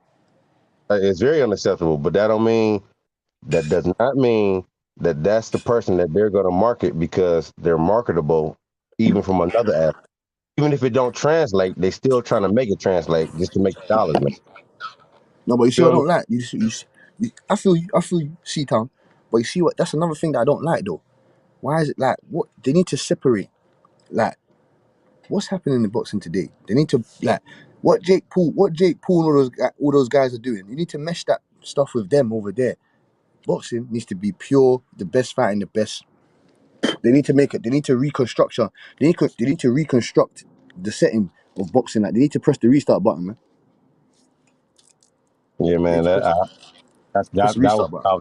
earlier. What's the process you think that can that they can take the stuff they can take within the next like 10 years? Because it's not gonna happen overnight, dog. Oh no. I know this already, C-Town. It might not even ever change, but I'm saying to you that first of all, it needs to start with the fighters creating a union, like you said, and like I said, they need to start off caring about each other when it comes to fighting, eat one another, and need to create a union. But after they create a union, they now try and implement some new rules or implement a new setup to how you get the belts onto how people get ranked, because the rankings is a pile of shit. That's what I realized lately as well. The rankings are absolutely a pile of shit. Right. When you got guys like Keith Thurman having one fight after like 2 years, and he's not even fighting a real 147 pounder, and he's getting ranked number 1 in the fucking division. That don't make no sense. Same as Wilder. How you ranked number 1 and you coming off 2 straight losses? It don't make no sense. Hey, honestly, it makes sense with Wilder a little bit more to me. Lost to the best fighter. You know what I mean? You only lost. No. One of the best. We don't know if he is the best. Yeah, but at the time, this is the best fighter. You get what I'm saying? Mm-mm. As far as perception. Now, to me, I think everybody dies King Kong, but Wilder. Because at one point in time, I thought King Kong was the best heavyweight, hands down. How did you discriminate that the champion? Huh? How did you come across that? He's never been a champion. He's never been a champion. That's what I'm saying. Because he got knocked out twice. Why do you think he was the best? Because of the way that he fought, man. He had very good boxing skills. I don't disagree with you, but I just wondering why you thought that. No, he had because his skill set and the way and the way that he approaches a fight. He was honestly that first fight. He was beating up Wilder till he got knocked out. Of course he was. You know what I'm saying? He's beating the shit out of Wilder. Right. Now the same thing happened with Fury, but Fury got the fuck up. See what I'm saying? Yeah. Even Fury. Yeah. Saying he don't get up. That's the same type of fight to me. Yeah. You got a point there. But this is where Wilder's skills come into play, man. You get me? I don't want to go over that Wilder if he worked on his craft a bit, whatnot. We know what Wilder was. We know what Wilder is. You get me? You can't take away the skill set, man. He got He's still. You need skill to land that right hand. You need skill. You don't knock out over 40 people and tell me that you don't have no skill. Come. Exactly. I told you Wilder Wilder might not be the most technically gifted or the most skilled or even partially skilled. He got that fucking shotgun right hand though. Got a timing, distance, and power. That shit add up. Timing, Knockout. distance, and power. And he got heart. Yep. Some of these guys can punch real hard and got great chins, but they ain't got no heart. Yep. They're scared to throw that motherfucker because they got hit. Yeah, man. He still unloaded that motherfucker every time. Every time. Yeah, man. C-Time, man. I'm just pissed off, man. C-Time, man. We're not getting what we want as fight fans, and without us, there is no fights. I mean, to me, it's been happening for a long time, but it used to be a lot better, and it used to happen a lot less. You know what I mean? What the hell, like James Toney, Roy Jones, fucking Sugar Ray, Tommy Hearns, Roberto Durant. They're all fighting each other, man. Floyd. I mean, about what the fuck, man? Floyd is fighting young, hungry monsters on his way towards 40, 37 and that. He's fighting young, hungry monsters. Right. De La Hoya was too. I want to see Canelo. That's what I'm saying to you. Canelo, bruv, Boots Ennis, 24, 25 years old. He should be in the ring with Terence Crawford. He should be in the ring with Errol Spence. He should be in the ring with Keith Thurman. He should be in the ring with Virgil Ortiz. He should be in the ring with these guys, man. Honestly, These should be his next 5 fights. Boots Ennis, Keith Thurman, I think Errol Virgil Spence. Ortiz he definitely be in the ring with Virgil Ortiz. Period. Yeah, period. That should be like they should fight each other. That's it. There is nothing else. I think that's a fight. That's the fight I actually really want to see at welterweight between them two because they're two young lions coming up. Who the fuck is the best? Who the fuck deserves it? Go get a fight at 154. Go get a fight at 154, and then go get go get a fight at 147, and then you go get a fight at 154, and then you meet a trilogy at 160 for the belts or a belt or a unification. Simple.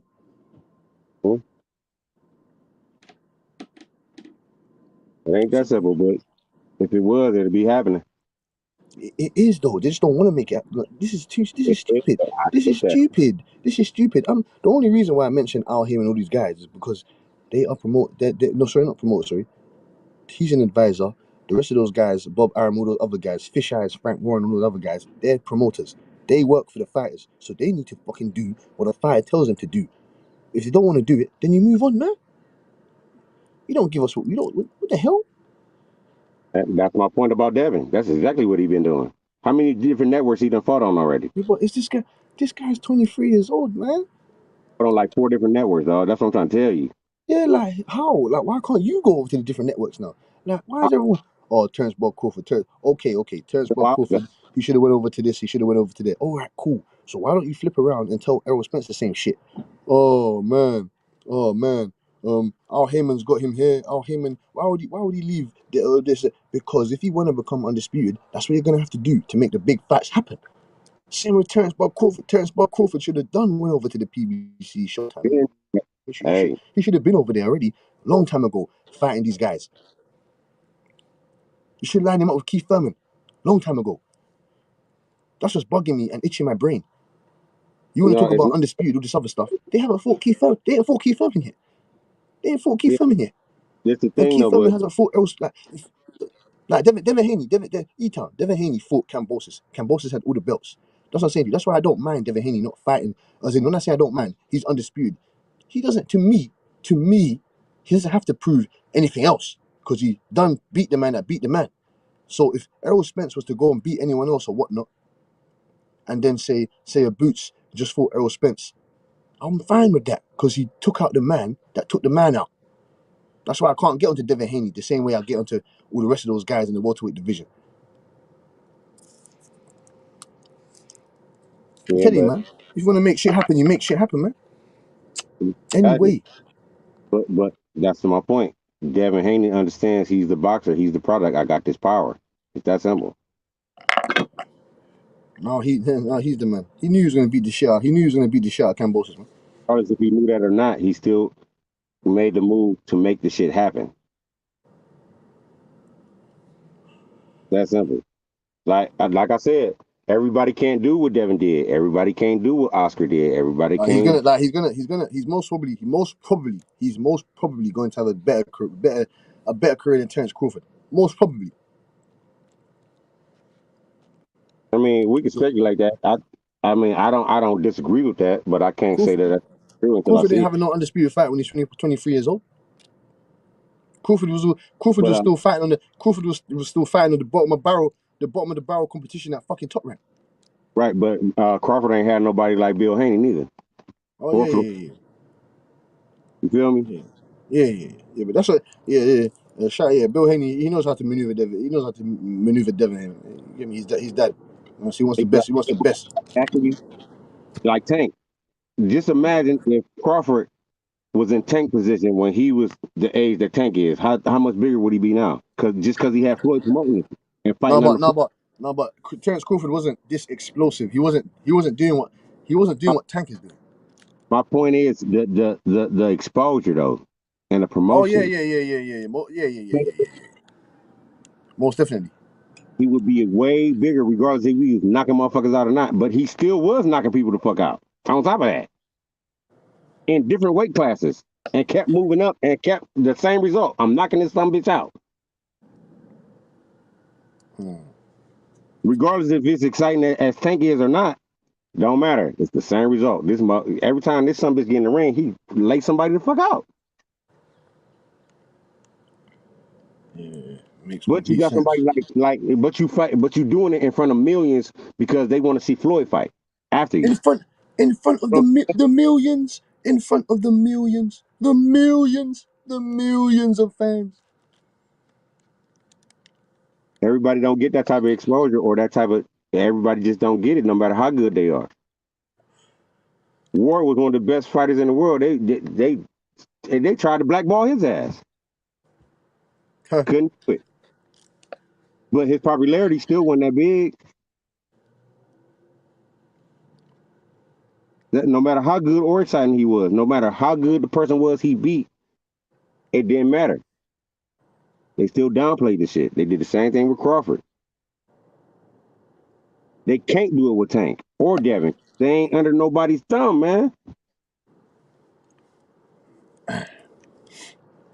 C-Town, man. This is so frustrating, fam. It's very frustrating. But type of fighters that we talking about had those opportunities, regardless who they had behind them or not, because of the skill set and the talent that they had. Just like right now, Boots ain't really got nobody. That don't take away the fact everybody wants to see this son bitch fight.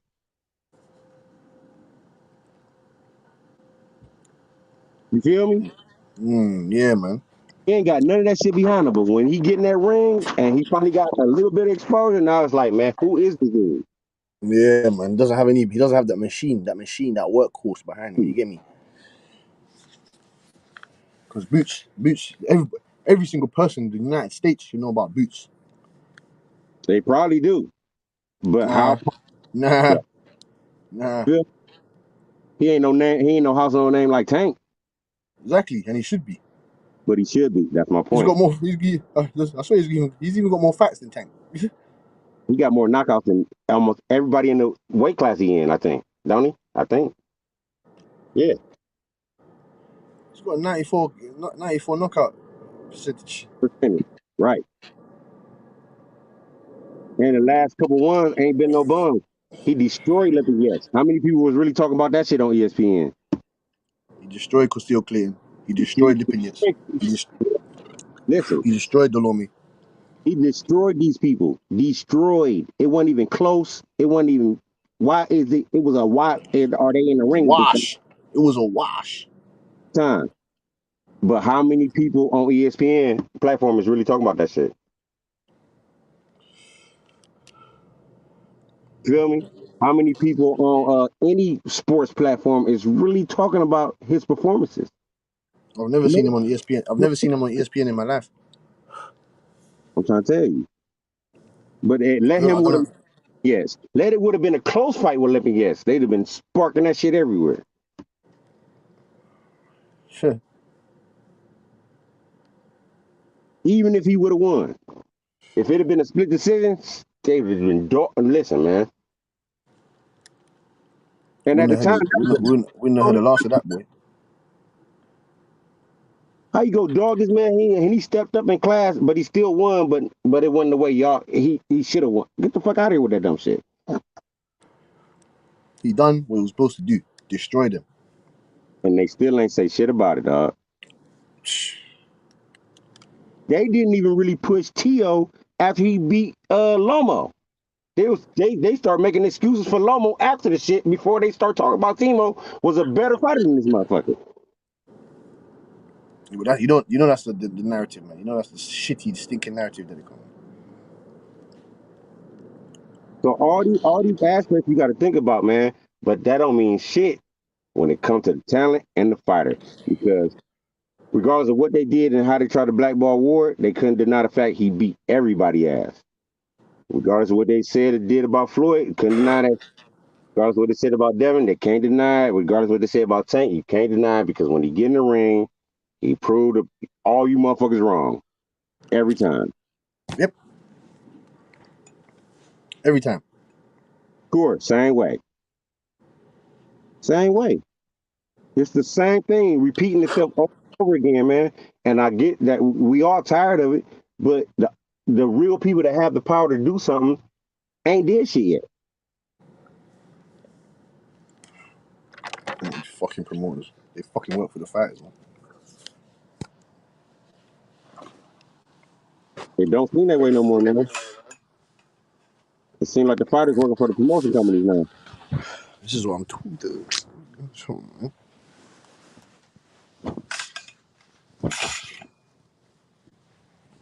I mean, we won a lot of fights, and I think we should get them because if me as a promoter, I'd be trying to get these fights in my corner because I want if I really about the money and not about I want the money off of Spence and fucking if I'm Eddie Hearn, I'm taking it to the UK. That shit go sell the fuck out. They go sell out Wimbledon Stadium in this motherfucker. You get what I'm saying? Yeah. But then I always forget, man. I always forget that. You know what I'm saying? Why I gotta be in the United States? I'm Eddie Hearn. I got 50 million for both of you motherfuckers. But this is what I always remember, man. Not I always remember. This is what I always forget. That the promoter's job and the advisor's job is not to make the biggest fights or not to make the fights that we want. Their job is to make the most money for their fighter and for the company. That's what I always forget. I guarantee if anybody take Errol Spence and Terence Crawford to the UK, they could sell out any fucking stadium, dog. And the pay-per-views is gonna be off the charts overseas and over there. Yeah, but they'll never do that. That's what I'm trying to explain to you. Al Heyman said no one else is touching this fight. How do you have the authority or how are you obligated to say that? That's what I want to know.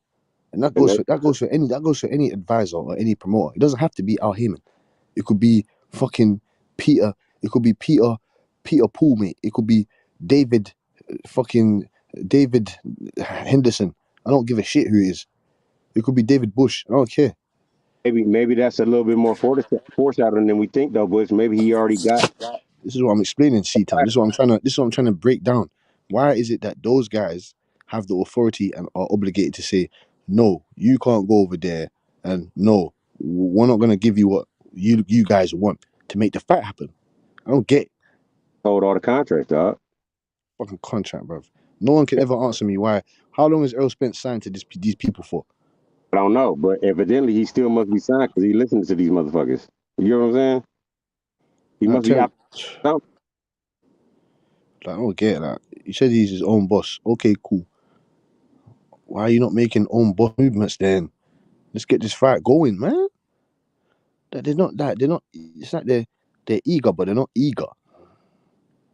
But that's not us. That's not up for us to decide anyway, man.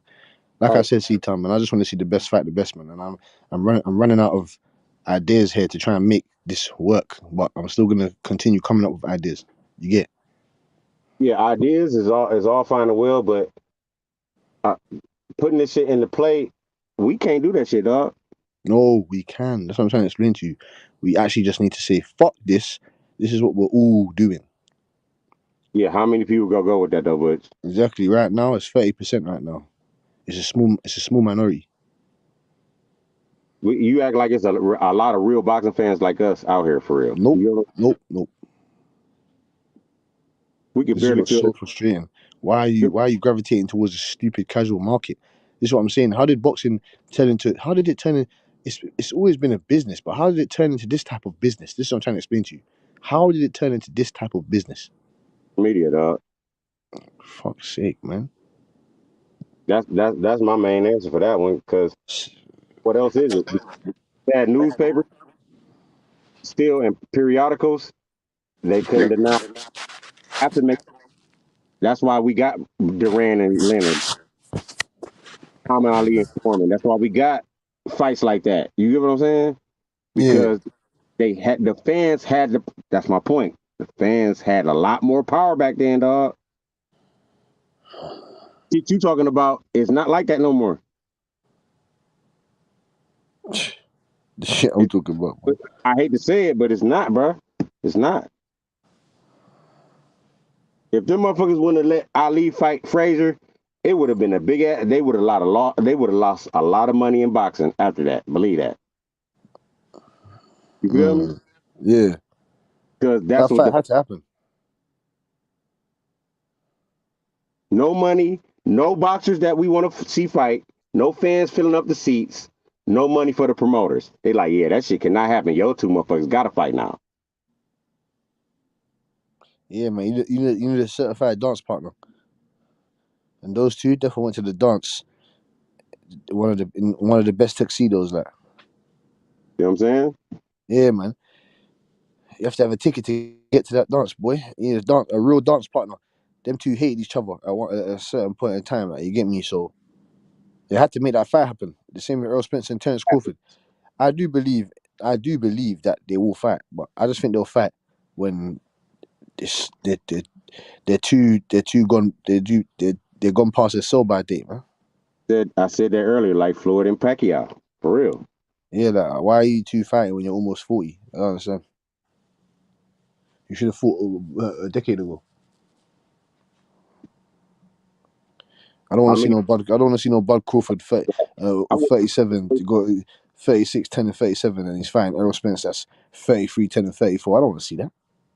I wanted to see Roy and Tony before that shit happened. Why not?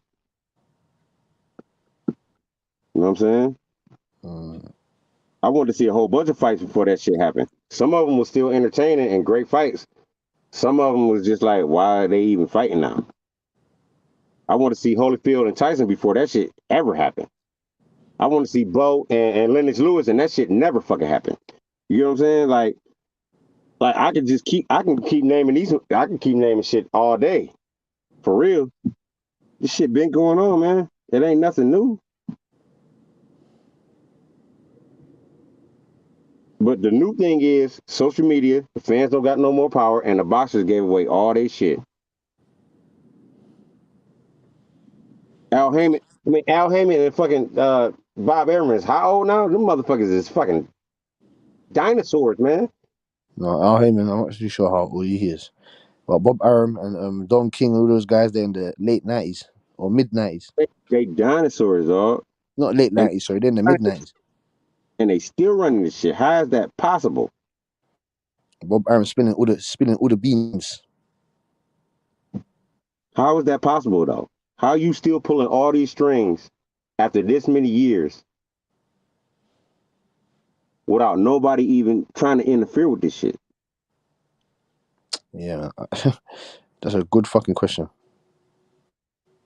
And when people did try to interfere, boxing was real as fuck. When boxers, man, listen, Lennox Lewis wanted all his rematches, even if it wasn't no fucking rematch clause. Oscar De La Hoya wanted to fight the best, no matter how old the fuck he got or how big in weight he got. He didn't give a fuck. You feel me? Win, lose, or draw. I want to fight him still. I don't give a fuck. That's why I don't care about that loss shit. I don't care about I don't even really got a favorite fighter. But if one of the fighters that I like really much lose, I don't give a fuck as long as they lose to somebody that's worth losing to. Fuck. You can pull some Canelo shit and lose to Bivol and shit. He not no bad fighter, don't get me wrong. But what the fuck? I'd rather see you lose to Benavidez than this motherfucker. You get what I'm saying? I ain't even gonna say nothing if you lose to that son bitch.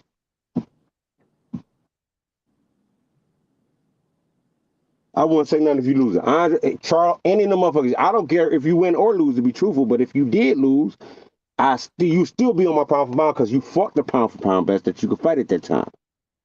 You just came up short. Don't nobody say LeBron James ain't no good basketball player because he ain't win a championship. What the fuck? You get what I'm saying? Do that make sense?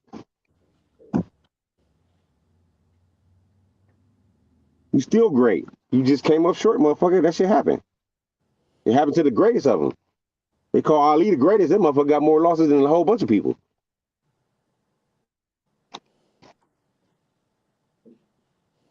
You know why them losses really don't affect his record? Because they was the best people at the time, or he shouldn't have been fighting. One of the two.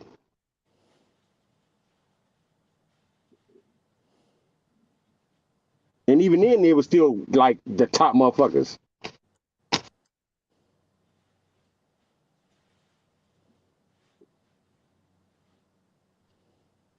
How many people really say something about Foreman losing to Ali? Not really much. How many people say something about Moore losing to Foreman ass though? You get what I'm saying?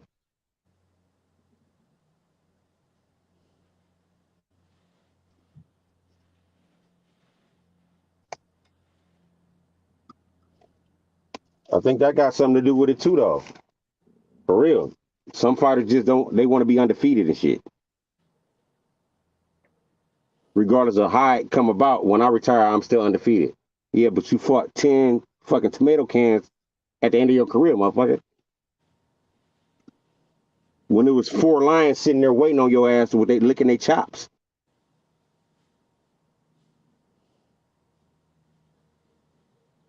And you decided to like go ahead and just roll past, which like honestly ain't no bad idea, especially with the type of sport that you in. You fuck around, get hurt. You fuck around, die. I get it.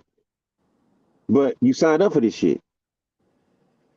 And if you don't feel like you adequate enough to compete with the best, fucking retire now. Don't fight 10 tomato cans to up your record to make you look better because you got 10 knockouts against motherfuckers you should have knocked out anyway. I'd rather you have 4 knockouts against somebody that I think you could have lost to. That hold way more weight than them 10 motherfuckers you knocked out that I knew you was going to beat.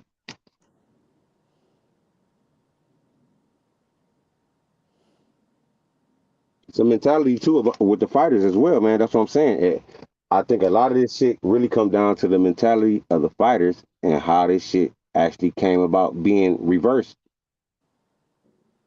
to the point where the fighters is actually working for the promoters. The promoter, if you're a promoter, you're supposed to work for the person or business or whatever or entity that you're promoting for, not the other way to fuck around.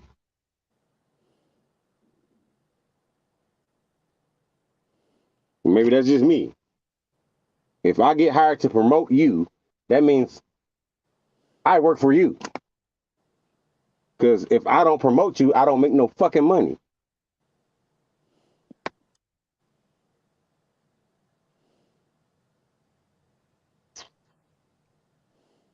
Maybe I'm just talking crazy, man. I don't know. But logically, you need both, but you need one more than the other one. And the promotional company is definitely not needed if you're doing your job right in that ring. You can go to anybody. Devin is doing it right now. Like I said, we got present day people right now doing this shit that ain't gonna retire from boxing for at least the next 10 years. And they already doing it. Boots gonna be another one. He go get with somebody or not at all. But whoever we get with, I guarantee he gonna be able to lead their ass. And if he say that shit, they go try everything they can in their power to get that motherfucker to stay. Same thing with Shakur. Same thing with Tank. All that Tank shit talking about he leaving Floyd. Floyd made that motherfucker stay some type of way. Ain't nobody saying nothing about that shit though. They saying Tank, he capping, he lied, he ain't keep his word. Yeah, he ain't keep his word because somebody else changed their word, motherfucker. Because they ain't about to let that shit go. You know why? That's their commodity. The boxer is.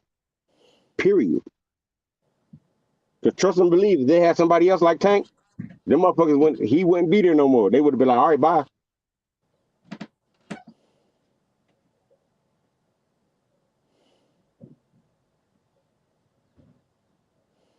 In Devin's case, he like, man, I'm leaving you motherfuckers regardless. Y'all ain't gonna do it. Oh yeah, I gotta fight 2 more times before I get that. Oh no, I'm not doing that. Bye.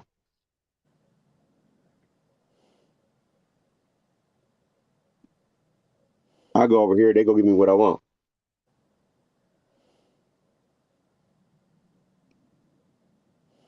Fighters got more power than what people. They got way more power than what they think, man. Way more. And to me, I think that's one of the main things. That's why this shit is going on.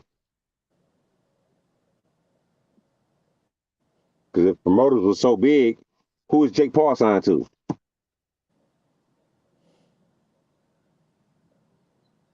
Anybody? He signed to anybody? Is he signed to Al Heyman? He got a contract with Al Heyman. He got a contract with the Zone, PBC, BLK. Name one of them motherfuckers. I don't give a fuck what it is. Triller. He ain't with none of them motherfuckers. Because they really not needed. For real. They just not.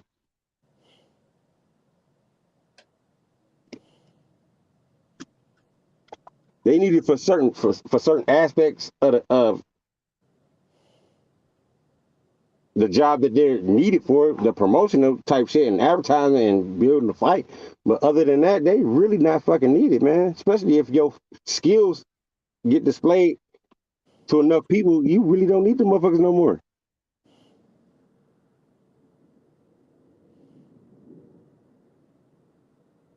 I just don't think the fighters believe in themselves as much as they should anymore. They believe in, oh yeah, they got the money to pay me, so I'm gonna get this guaranteed shit instead of betting on myself.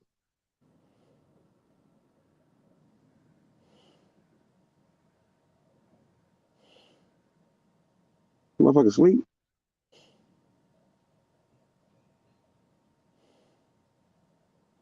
Guess so. Hey, you still there, homie?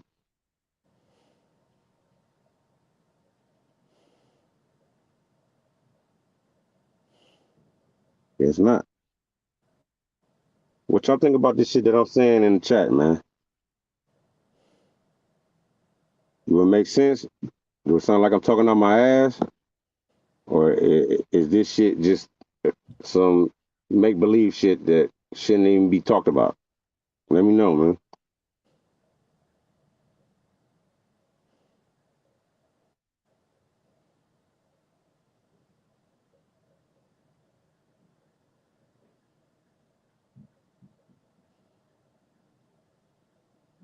Anybody?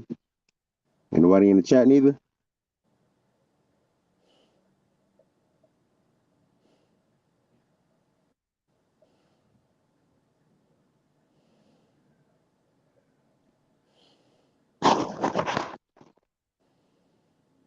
I mean, if you're in the chat and you got a question, ask it, man.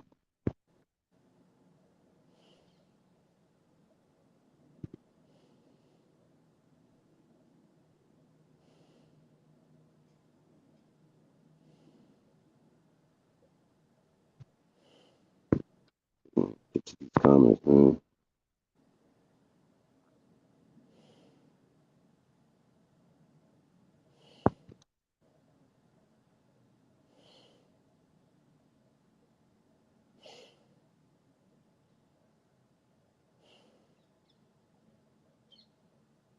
Field status, exactly, man.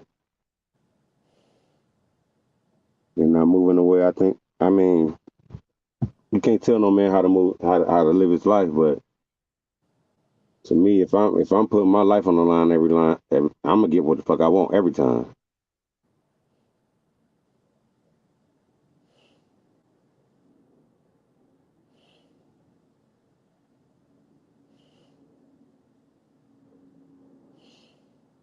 Oh, all right. I ain't know that Jake Paul signed this Showtime. Showtime really ain't no promotional company though, dog. It's just a network. That makes sense for Jake Paul. You know what I mean? Right. He promotes himself. That's my point, Pat.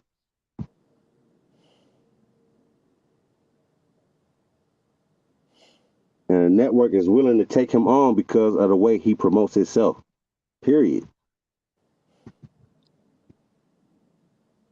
That don't got nothing to do with no promotional company or nothing.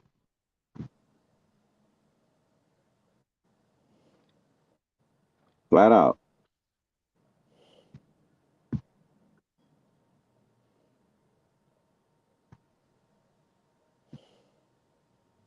I mean, I don't know, man. Motherfucker Bush done fell asleep. I need to take my ass to sleep anyway, man. I'm about to get up off this shit, man. Salute to the panel. Salute to the chat. Salute H Money. We appreciate you, homie, man. Keep this shit going, dog. Y'all be safe, man. I'm out of here, man.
Don't shit stop a nigga like me, nigga. You never be fly as me, nigga. I used to butt down a P, nigga. Just to run up me some cheese, nigga. Listen to me when I speak, nigga. I say you hope I'm a priest, nigga. Yeah, I'm a priest to the streets, nigga. Listen to me, we gon' eat, nigga. Listen up, listen up, listen up. Pull up and hop out that Fendi truck. Flex on these bitches with no muscle. You know it blood on my Fendi buckle. Drips on my nigga, codeine in my liver. I'm smoking that fruit in my pedal like Skittles. Bonding you niggas won't pick up my drip. But then the bail like school dismissal. Just caught a bum, no missile. Nigga try to chew me, I'm healer. You know I ain't lying, no symbol. Money over bitches that simple. Bowls in the kitchen, no dishes. All about bread like Jiffy. Clumsy with the weed, I'm tripping. Shawty got it for the low, let's get it. Get in the guapa. Nigga, we passing like Rondo. OJ in that Bronco. We smoking gelato. Nigga, we smoking that game. The bitch with the ass. She ride like 6 Flames. We counting the cash. Nigga, I fuck them, you love them. My nigga, I'm a hustler. Get cake like a muffin. Hot in the oven. Ace money got brains. Nigga, we popping them tabs. Nigga, pull up in that chain. She in love with the swag. Thank God for the blessing. Blue sheets, salad dressing. Jugging finessing. Fucked her in second. Don't shit stop a nigga like me, nigga. You never be fly as me, nigga. I used to butt down a P, nigga. Just to run up me some cheese, nigga. Listen to me when I speak, nigga. I say you hope I'm a priest, nigga. Yeah, I'm a priest to the streets, nigga. Listen to me, we gon' eat, nigga. Listen up, listen up, listen up. Pull up and hop out that Fendi truck. Flex on these bitches with no muscle. You know it blood on my Fendi buckle. Let's get it, let's get it, let's get it. Hey, I look like I'm worth about $1 million. I'm loaded, my sweat through the ceiling. I got this shit off a drug dealer. Rest all on me like I came out the bank. We turned up, he just broke out of paint. Told my engineer don't turn me down. Toss it to blue, told him break it down. Back to back, rolling up out a pound. Got some little gangster come out the mouth. Shoot around me when I'm out of town. Soon as I hit him, it got around. Fuck all these niggas who doubted us. Bitch, I went 4 years without a fuck. I do not give a fuck, no nigga killing us. I know you broke, you ain't feeling us. My life expensive, I live it up. These niggas wishing I give it up. Still the same shit, I can't switch it up. These niggas bitches, they switching up. Gucci the lure, I switch it up. Racks, packs, switch it up. Run it up, run it up. Your life ain't worth shit but $100. 4-0 don't pull up without it. No limit, we bout it. Strong, got it, clouded. Nigga, come through in the outed. Don't shit stop a nigga like me, nigga. You never be fly as me, nigga. I used to butt down a P, nigga. Just to run up me some cheese, nigga. Listen to me when I speak, nigga. I say you hope I'm a priest, nigga. Yeah, I'm a priest to the streets, nigga. Listen to me, we gon' eat, nigga. Listen up, listen up, listen up. Pull up and hop out that Fendi truck. Flex on these bitches with no muscle. You know it blood on my Fendi buckle. Let's get it, let's get it, let's get it. I look like I'm worth about $1 million. I'm loaded, my sweat through the ceiling. I got this shit off a drug dealer.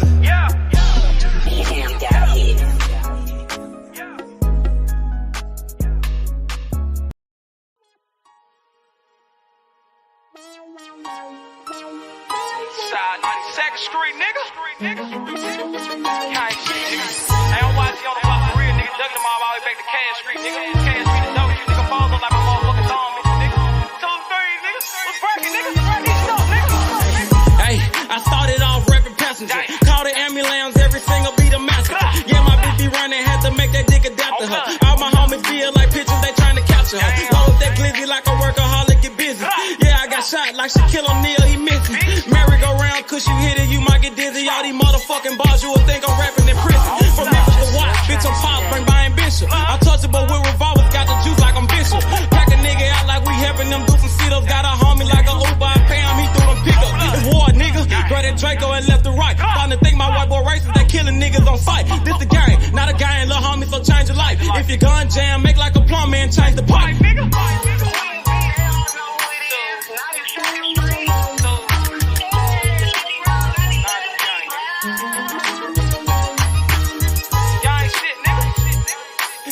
I love it. Gang shit, man.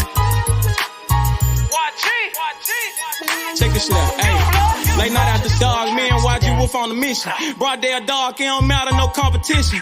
Joey J. Hen, that's some shooters, but they ain't in it. Crucial said it best, your bitch ain't the only one with extensions. No, I'm not a crook, but I'm cooking shit in the kitchen. Damn, they broke my hands like that bitch for testing my pimping. Breaking bitches left to right, Brian Nick be my witness. After I get through fucking that bitch, I'm in her mouth like a dentist. We blood raw, I done turned this shit to a movement. These niggas acting, we load a couple clips, shoot a movie. These niggas pirates, gay as fuck, just want the booty. Make my my family, pride, sugar, mama, Penny, and Trudy. What's up? Twist the finger, chop what she banging. My flag like an old lady titties, you know it's hanging. Breath off any time, but these bullets will get the slanging. Know I'm trapping off these features. A year ago, I was slanging. These bitches dogs too, but they never bite like a poodle. These niggas giving out information like they on Google. Treat them like a model. Fed them up, then I shoot them. Gang shit, nigga.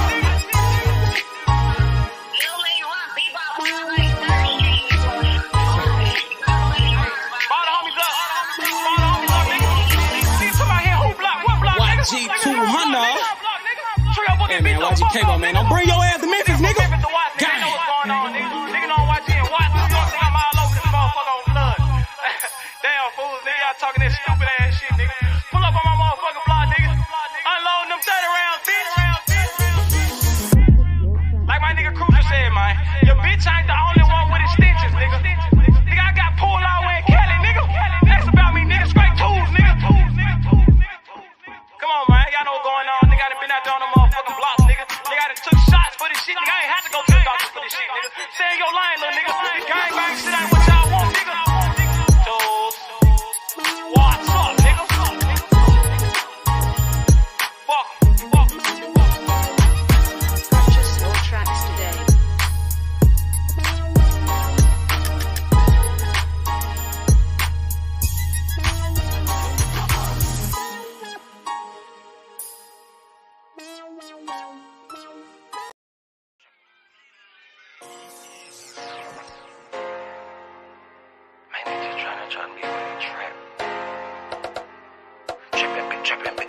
All of my niggas been trapping.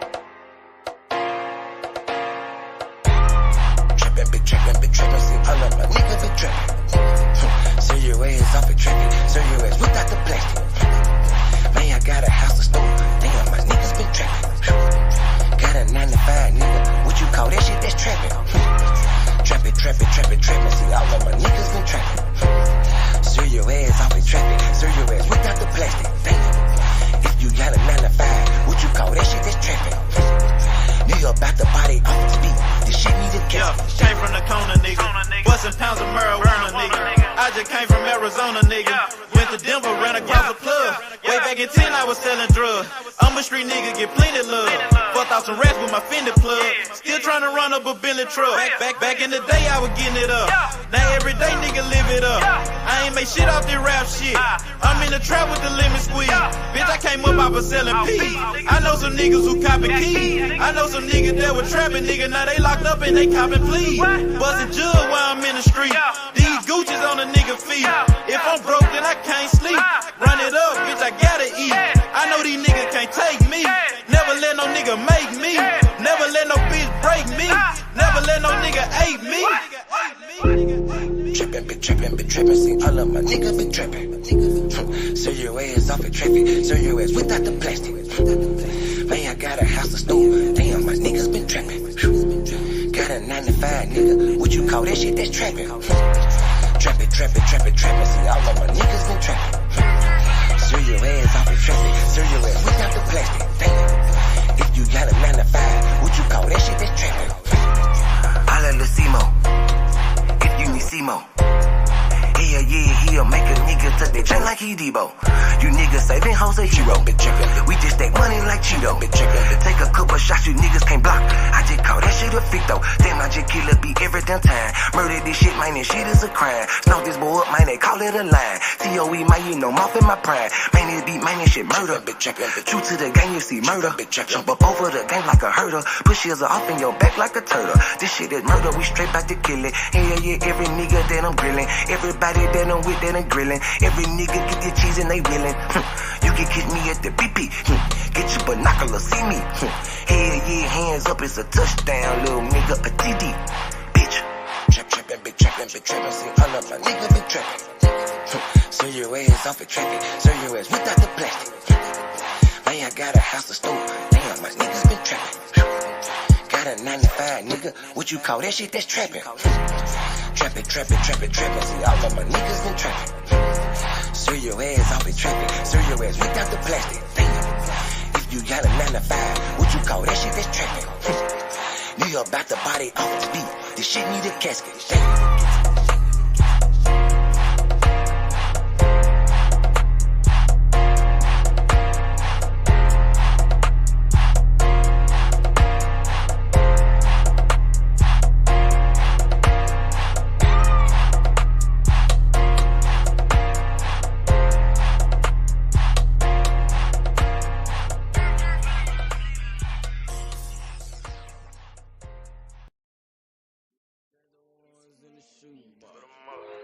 Used to buy a gun, now I got two. Had to change location, feel hit the spot.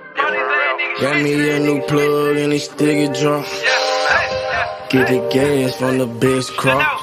Bitch got the biggest ass and the best top. Drop 10 on the drop top. Did 110 when I left the lot. I want that drip in that marinara, and 50 on me like a Zebo. Try to put it so good, but don't want no fucking, don't come with the D though. Got rid of my old plug, hopped on the plane, we got me another one. Night about full of ones, overflooded, gotta go get me another one. Relocate the spot, the night getting hot, and I know them bitches coming in. About the dividends and the Benjamin, nigga might have to go kill a friend. Panamera on the Roy Royce, drop top on the Wraith. 150K, I need a higher place, I had to pay at the safe. I used to buy a gun, now I got 2 Glocks. Trapped at mama house, now I got 2 spots. All this ice on, I need a flu shot. But don't reach, cause they probably get your crew shot. Yeah. I used to stash the ones in the shoebox. I used to buy a gun, now I got 2 Glocks. Had to change location, feel hit the spot. Got me a new plug and it still get drunk. Get the gas from the best crops. Bitch got the biggest ass and the best top. Drop 10 on the drop top. Did 110 when I left the lot. I dropped 10 on that roller watch. Then I blew 10 when I left the spot. I made 10 at another spot. We dropped 10 at your beach spot. I got 30 at your whole house.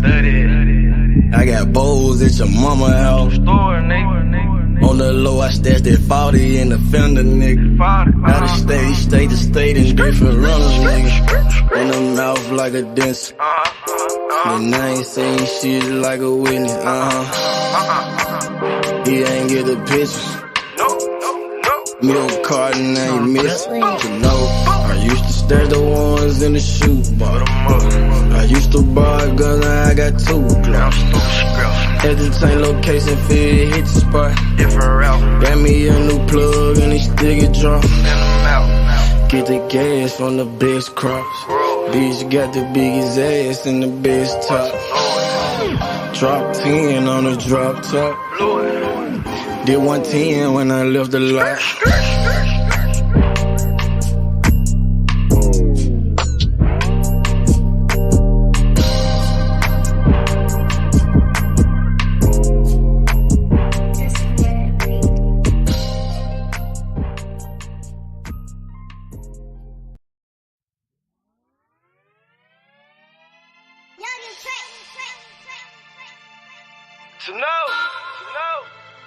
Like cocktail, you know what I'm talking about? Breeze work. Pop it perk. I'm whipping the work. Whipping the work. I'm popping the perk. Whipping the work. Sipping the perk. Whipping the work. I'm whipping the work. Popping the perky. Whipping it work. Whipping it working. Whipping it work. Whipping it work.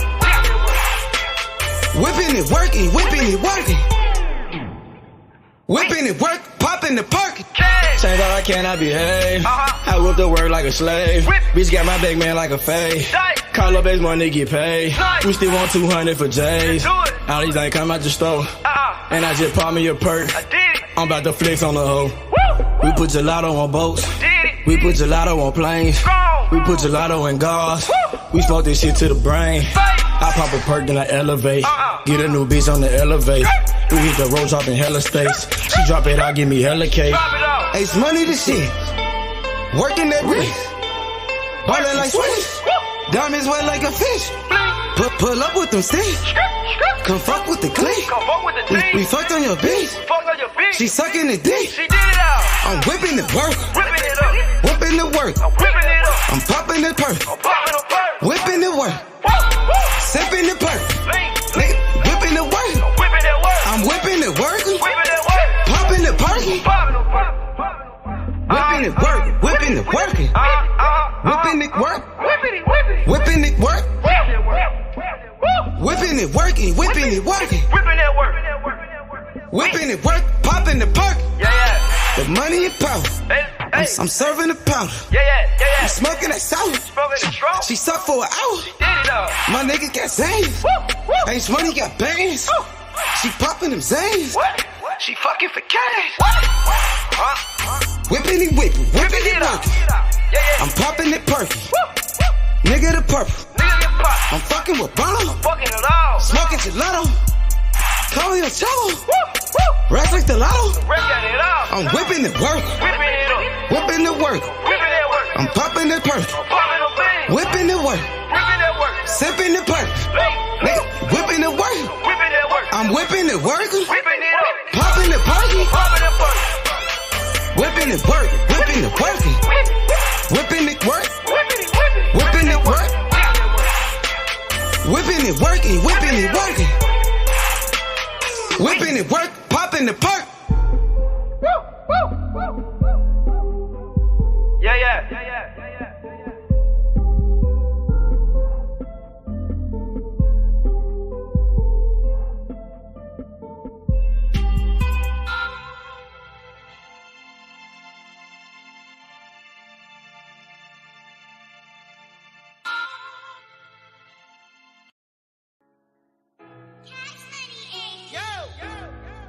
Shit. Good thing come to those who wait. Shit. Running non-stop. Ran out of pace. Like a pounds to feed the pound for the gang. Ran up on pace. Bust the tide. And ran up out of pace. Steps ahead, fuck all that send back weight. See so good that you can almost taste it. Ain't no fairy tale, life is just a dream that I'm chasing. Hey, I done ran up out of pace. 3 steps ahead, fuck all that send back weight. See so good that you can almost taste it. Ain't no fairy tale, life is just a dream that I'm chasing. Hey, Steady sipping the purple. Nigga, we smell like perfume. Wait, then I burn you. They said patience and virtue. Nigga chugging finesse. Thank God for the blessings. Fuck your bitch in like seconds. Nigga, we selling our records. remember that day they used to frown. Now I turn head when I hit the scene, everybody turn around. Used to live in the past, but I'm chasing my dream. Like my dream king, if you really know what I mean. I done ran out of patience. Niggas waiting on my downfall, but I'm about to let you down, dog. Now stay on the ground like a groundhog, on some motherfucking ocean might drown, y'all. Even when the mud ain't go down, y'all. Don't get creased by the heat when we iron, y'all. Bust the tide, then ran up out of pace. Few steps ahead, fuck all that send back waiting. Seems so good that you can almost taste it. Ain't no fairy tale, life is just a dream that I'm chasing. Hey, I done ran up out of pace. Few steps ahead, fuck all that send back waiting. Seems so good that you can almost taste it. Ain't no fairy tale, life is just a dream that I'm chasing. Hey, I'm 3 steps ahead, I got a pin in the bag. Hit the blunt and take a drag. You just living in the past. Hey, young nigga got on my ass. We gon' go get to the cash. Young nigga ballin' like Nash. And the profit is going to stash. I'm screaming double for this armor. Hustle tide. I put that on my mama. And I done ran out of faces. You just sit back that way. I ain't shit. Gon' come to you, so you gotta go out and take it. Hey. Man, I swear to see cash in the making. Baller told me take it to the bases. Got a gun full of paint on my face. Got a cup full of mud like a pipe. It ain't no fairy tale shit, it's just a dream that I'm chasing. Had to open my eyes and realize I had to take it. Hey. Bust the tide, and ran up out of pace. Few steps ahead, fuck all that send back waiting. Seems so good that you can almost taste it. Ain't no fairy tale, life is just a dream that I'm chasing. Hey, I done ran up out of pace. Few steps ahead, fuck all that send back waiting. Never seems so good that you can almost taste it. Ain't no fairy tale, life is just a dream that I'm chasing. Hey, hey man, say man, you understand me, real man, you know what I'm saying? Chasing my motherfucking dream, man, you know what I'm saying? Planning my work and working my motherfucking plan, man. You did. Shit. ran up out of paces. Tag. I done ran up out of paces. Yeah, I done ran up out of paces. Out of paces.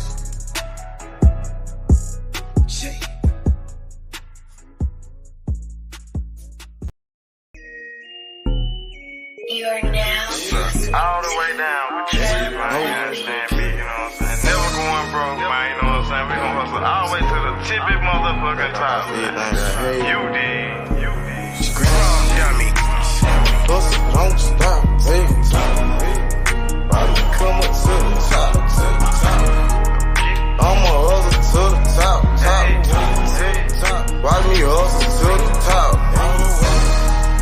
I just made a play. Damn, it was all good yesterday.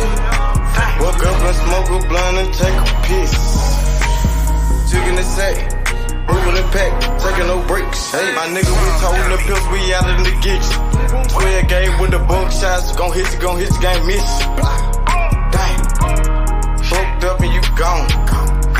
Somewhere on the shirt, laying in a hearse. Fuck is you saying? The fuck is you doing? The fuck is you saying? Fuck is you doing? I'ma hustle hard to the top. Young nigga gon' go get it. Camping all around the Memphis. My nigga gon' get it. Plug got the cheapy ticket. It's hot, it's ready, come get it. Don't stop, hey. Probably come up to the top. I'ma hustle to the top. Watch me hustle to the top. Hustle, don't stop, hey. Grind, don't stop. Watch me come up to the top. All the way to the top. I'ma hustle to the top. Watch me hustle to the top. All the way to the top. From the block to the top. Get the money, fuck the cops. Pull up in them drops. Nigga bout the block. Fucking with Simo. Money like the Tino. Nigga got Cinos. Like that Marino. Catch me in Miami. Nigga chillin' at the Grammys. Said I do this for my family. Nigga ballin' like Kimmy. Gotta get off your ass and go get it. Hustle to the top, the whole team with it. Hey. Gotta hustle to the top. All the way. You gotta hustle to the top. Go get it. Hustle, don't stop, hey. Don't stop. Go get it, man. No excuses, man. You know what I'm saying? We on the I'ma hustle to the top. One time, man. You know what I'm saying? One time to do this shit, man. To the top. Hustle, don't stop, hey. All the way to the top. Watch me come up to the top. Come up to the top. I'ma hustle to the top. I'ma hustle, don't stop. Watch me hustle to the top. All the way to the top. Gotta, run and go get it. Get off of your ass and go get it. Dummy. Time waiting on nobody. Get off of your ass and go get it. No excuses. All the way to the top. Free the gas, man. Rum dummy.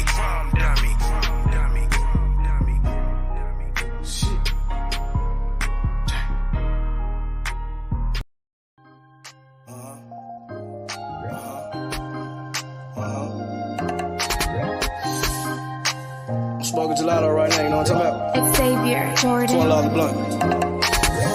I wanna be the richest nigga in the room. Got it out the mud, ain't had no silver spoon. The realest nigga in the room. Got it out the block, I came a long way from a goon. The richest nigga in the room. The realest nigga in the room. The realest nigga in the room. The richest nigga in the room. My nigga in the room before I knew where I was at. We were catching Nobly, I was on the block chasing stacks. I was in the schoolhouse, had this scrap in my backpack. Teacher get on the nigga ass, fuck it, I'm skipping class. Ayy, back to the block, I'm back to the hood, it's back to the bacon, nigga. Back to the bacon. Now I ain't playing, I ride with the K, and it's all safety, nigga. The richest nigga in the room without a bank account. The realest nigga when I move, everybody right. I ain't gotta shout, ain't gotta make no noise. I just make one phone call and hit up my boy. You know yo come through in that 2-seat. He got Vino with him, that boy got 2 hits. I just hit Lil Savage up, he blowing reefer. City got a new plug and he cheap. This Sosa just shot me a test, got what I wanted. Told him pull up, I got cash, don't do no front. I wanna be the richest nigga in the room. Got it out the mud, ain't no silver spoon. The realest nigga in the room. Got it off the block, I came a long way from a goon. The richest nigga in the room, let's do it. The realest nigga in the room, my shoe. The realest nigga in the room, let's do it. The richest nigga in the room, my move. The realest nigga in the room and I ain't got a lot. Nigga crawl a can, he gotta die. Put that on Mom Deuce, you know that I'm talking. Shout out to that Deuce, my little nigga bloody. Still in the mound with some folks, nigga. In my crib, niggas cut throat, nigga. You know what the bid, come and get a boat. I got gas, I got Reggie, I got blow. In the summertime, I'm still serving snow. DJ for the high, I don't do the low. Can with the move if it make a profit. That boy coming brown, so we call it body. State props, ABM, but the team's the rock. Come like Shaq to these youngins, I still get the blocks. All these bitches jockey, whole team fly like choppers. And we came with choppers, keep big legs just like whoppers. I wanna be the richest nigga in the room. Got it out the mud, ain't no silver spoon. The realest nigga in the room. Got it off the block, I came a long way from a goon. The richest nigga in the room, let's do it. The realest nigga in the room, my shoe. The realest nigga in the room, let's do it. The richest nigga in the room, my move.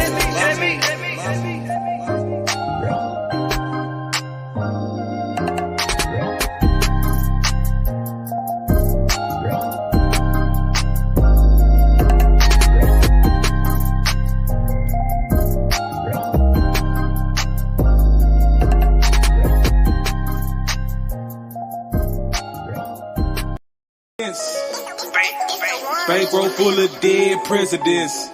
Hey, I get that check, it was evident. Name ringing bell like an ambulance. Pray for a lick, it was heaven sent. Finna go down like an avalanche. Pulling the pants, fucking the free. She sucking again, I'm ballin' like this. I'm talking about dunking, you niggas be bluffing. Swish. I fucked up for nothing, get hit like concussion. Follow my nigga, drizzle my nigga. We smoking on Zeros, this shit be so simple. Presidential rolling, presidential continental, and 2 freaky foreign bitches. Smoking that presidential Obama. I'm smoking straight out the cone with it. Purple and yellow, that Kobe. 20 shots on me, Ginobili. I'm Michael Jordan, you can't hold me. Don't make me air you like a slowly. Pockets don't tell me these dead man. Trying me and you a dead man. I got indicted for president. I think I'm a run for election year. Presidents. Bankroll full of dead presidents. Hey, I get that check, it was evident. Name ringing bell like an ambulance. Pray for a lick, it was heaven sent. Finna go down like an avalanche. President. All I smoke is president. Yeah, my campaign is election time. Best thing going, yeah, I'm next in line. Key 2 phone, need an extra line. Been through the struggle, it's time to shine. Roll up the weed and I light it. Spark up the dope and ignite it.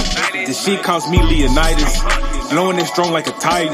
My pill got a V that's a Vicodin. Needs a purr with the yellow, a Viking. Presidential rolling no brightly. Cinnamon roll, they been ice.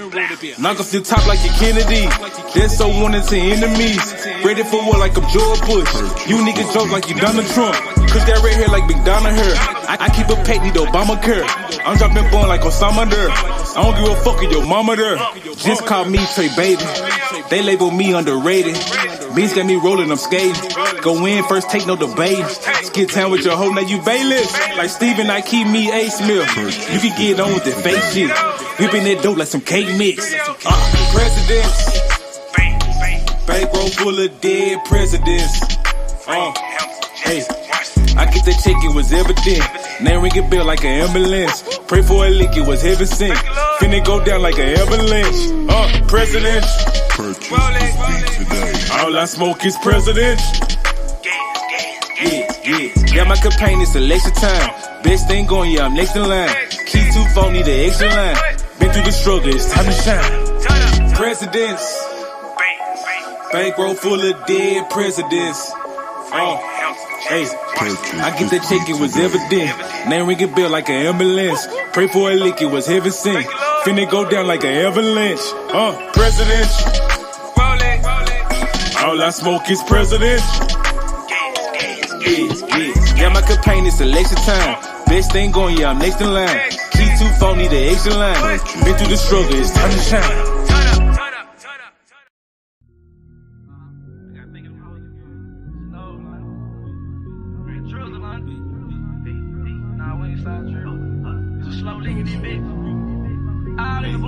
I go hard, hustle on the boulevard.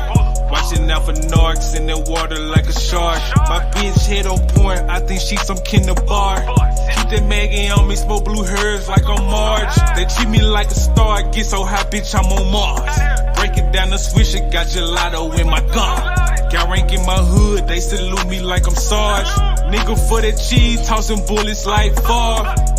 I don't fuck these fuck niggas. Pull up like what, nigga? I ain't that on duck, nigga. My flow cold, get a puck, nigga. Man, these sticks hitting, got me moving slow motion. I'm on the new way, get the fuck out the ocean. I used to be hurt. I used to be hurt. I used to be hurt. I used to be down bad. I used to be hurt. I used to be hurt. I used to be hurt. I used to down bad. Now I got the band. Now I got the band. Now I got the band. Now I got the band. Now I got the band. Now I got the band. Now I got the band. Now I got the band. Used to be hurt like a sprained wrist. Bitch, I broke down like a motor. I told the team we getting rich. They don't need money to motor. I got the juice in the hood. They treat your boy like Raheem. Check out the starting fast. Bitches, I'm Jordan, this the dream team. They got them Larry Jules. I make it serious, he shoot the 3. I drop the package on him. Bag to bag like this repeat. Bitch, I'm a savage on him. Finesse them and break them, cause that's how we eat. I used to be hurting, I'm on my feet. You close them curtains and break out them peas. Coat full of ice, but this is not tea. Come get you some white, I'm serving them tea. I show some rats in the backpack. Then I shirt off out the driveway. Rats ain't been low in a minute. They say I'm living the highway. Just put a new on the highway. I shot a movie in 5 days. I used to be hurt. I used to be hurt. I used to be hurt. I used to be down bad. I used to be hurt. I used to be hurt. I used to be hurt. I used to be down bad. Now I got the band. Now I got the band. Now I got the band. Now I got the band. Now I got the band. Now I got the band. Now I got the band. Now I got the band.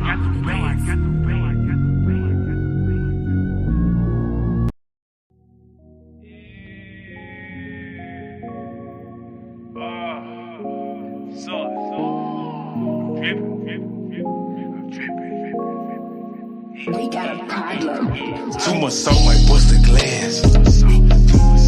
Too much salt might bust the glass. Too much salt might bust the glass. Too much salt might bust the glass. Dripping that sauce when I walk through. Look like a boss when I walk through. Dripping that sauce when I walk through. Look like a boss when I walk through.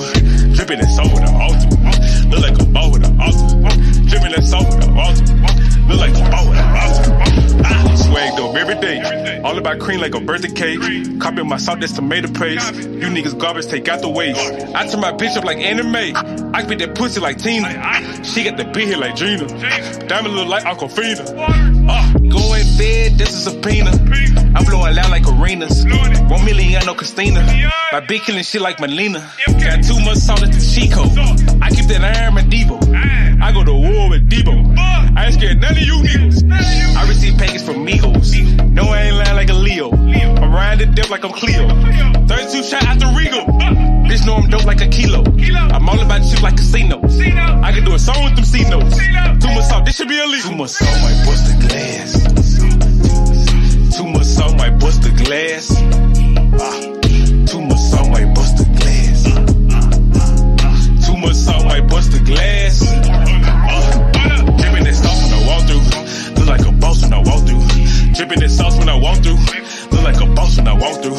Dripping that sauce when I walk through. Look like a boss when I walk through. Dripping that sauce when I walk through. Look like a boss when I walk through. Bust the glass open, yeah, I need an apron on. I see your bitch scoping, she say this her favorite song. Mailman, call Malone, post it up, Marcus song, Kill O'Neal, I got these, make it move, lingerie. The sauce from my daddy, I'ma give it to my son. This shit in you, it ain't on you, your opinion, don't want none. Dripping this salt when I walk through, look like a boss when I walk through. Drought time prices, I'm awful. All private, just make me an offer. Just make me an offer, nigga, yeah. I'm sauce. Ain't I'm fly. No, I'm fly, you know I'm fly. What the fuck a nigga mean? H-Money. Too much salt might bust the glass. Too much salt might bust the glass. Too much salt might bust the glass. Too much salt might bust the glass. Dripping that sauce when I walk through. Look like a boss when I walk through. Dripping that sauce when I walk through.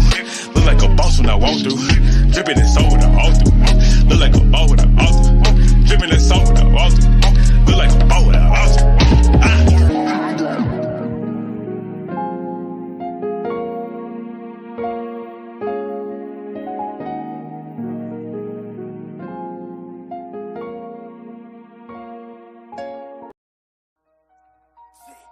See, sometimes you gotta make decisions. Which one you gonna do? C-Mo the motherfucker down. You gotta make the good. You did. And the bad. I be like, fuck what a nigga say. Watch what he do. Either he is a yank. Make your best move, your next move. You did. I might just do me a sec. I might just get this shit gone. I might just fuck on your bitch real quick and send it back home. I might just call up the plug. You know what if it ain't about money, it ain't no love. I might just pull me a move. I just might mask up and told me a truth. I just might call up the plug. You know if it ain't about money, it ain't no love. I might just shot you a 10. I might just shot you a gram. I might just show you the plug to show you who I am. Fucked her soon as I met her. That bitch is out of pocket. You gotta check her. I ain't tripping, I'm in the hood, got my Beretta. I'm on no block, you nigga flies don't know better. Hard head, that nigga won't do shit that you tell him. I can keep this shit going in one day, but them niggas gon' tell it. But I just might fuck on your bitch, send her home broke. I make it look easy, I'm so little shit. I just might call up the plug, he send me them drugs. He got it, I'm took it, he showed me some love. I might just do me a sec, I might just get this shit gone. I might just fuck on your bitch real quick and send it back home. I might just call up the plug. You know what if it ain't about money, it ain't no love. I might just pull me a move. I just might mask up and told me the truth. I just might call up the plug. You know if it ain't about money, it ain't no love. I just might win or lose. I just might told me a 2-2-3, keep me a 2. I just might pull up a cup. I just might blow on the gas. I just might pull up on your bitch and drop me some swag. I might just do me a sex. I might just get this shit gone. I might just fuck on your bitch real quick and send it back home. I might just call it the plug. You know it, if it ain't about money, it ain't no love. I might just pull me a move. I just might mask up and told me a two. I just might call up the plug. You know it, if it ain't about money, it ain't no love. 3C Roll. Shout out to Walker Home.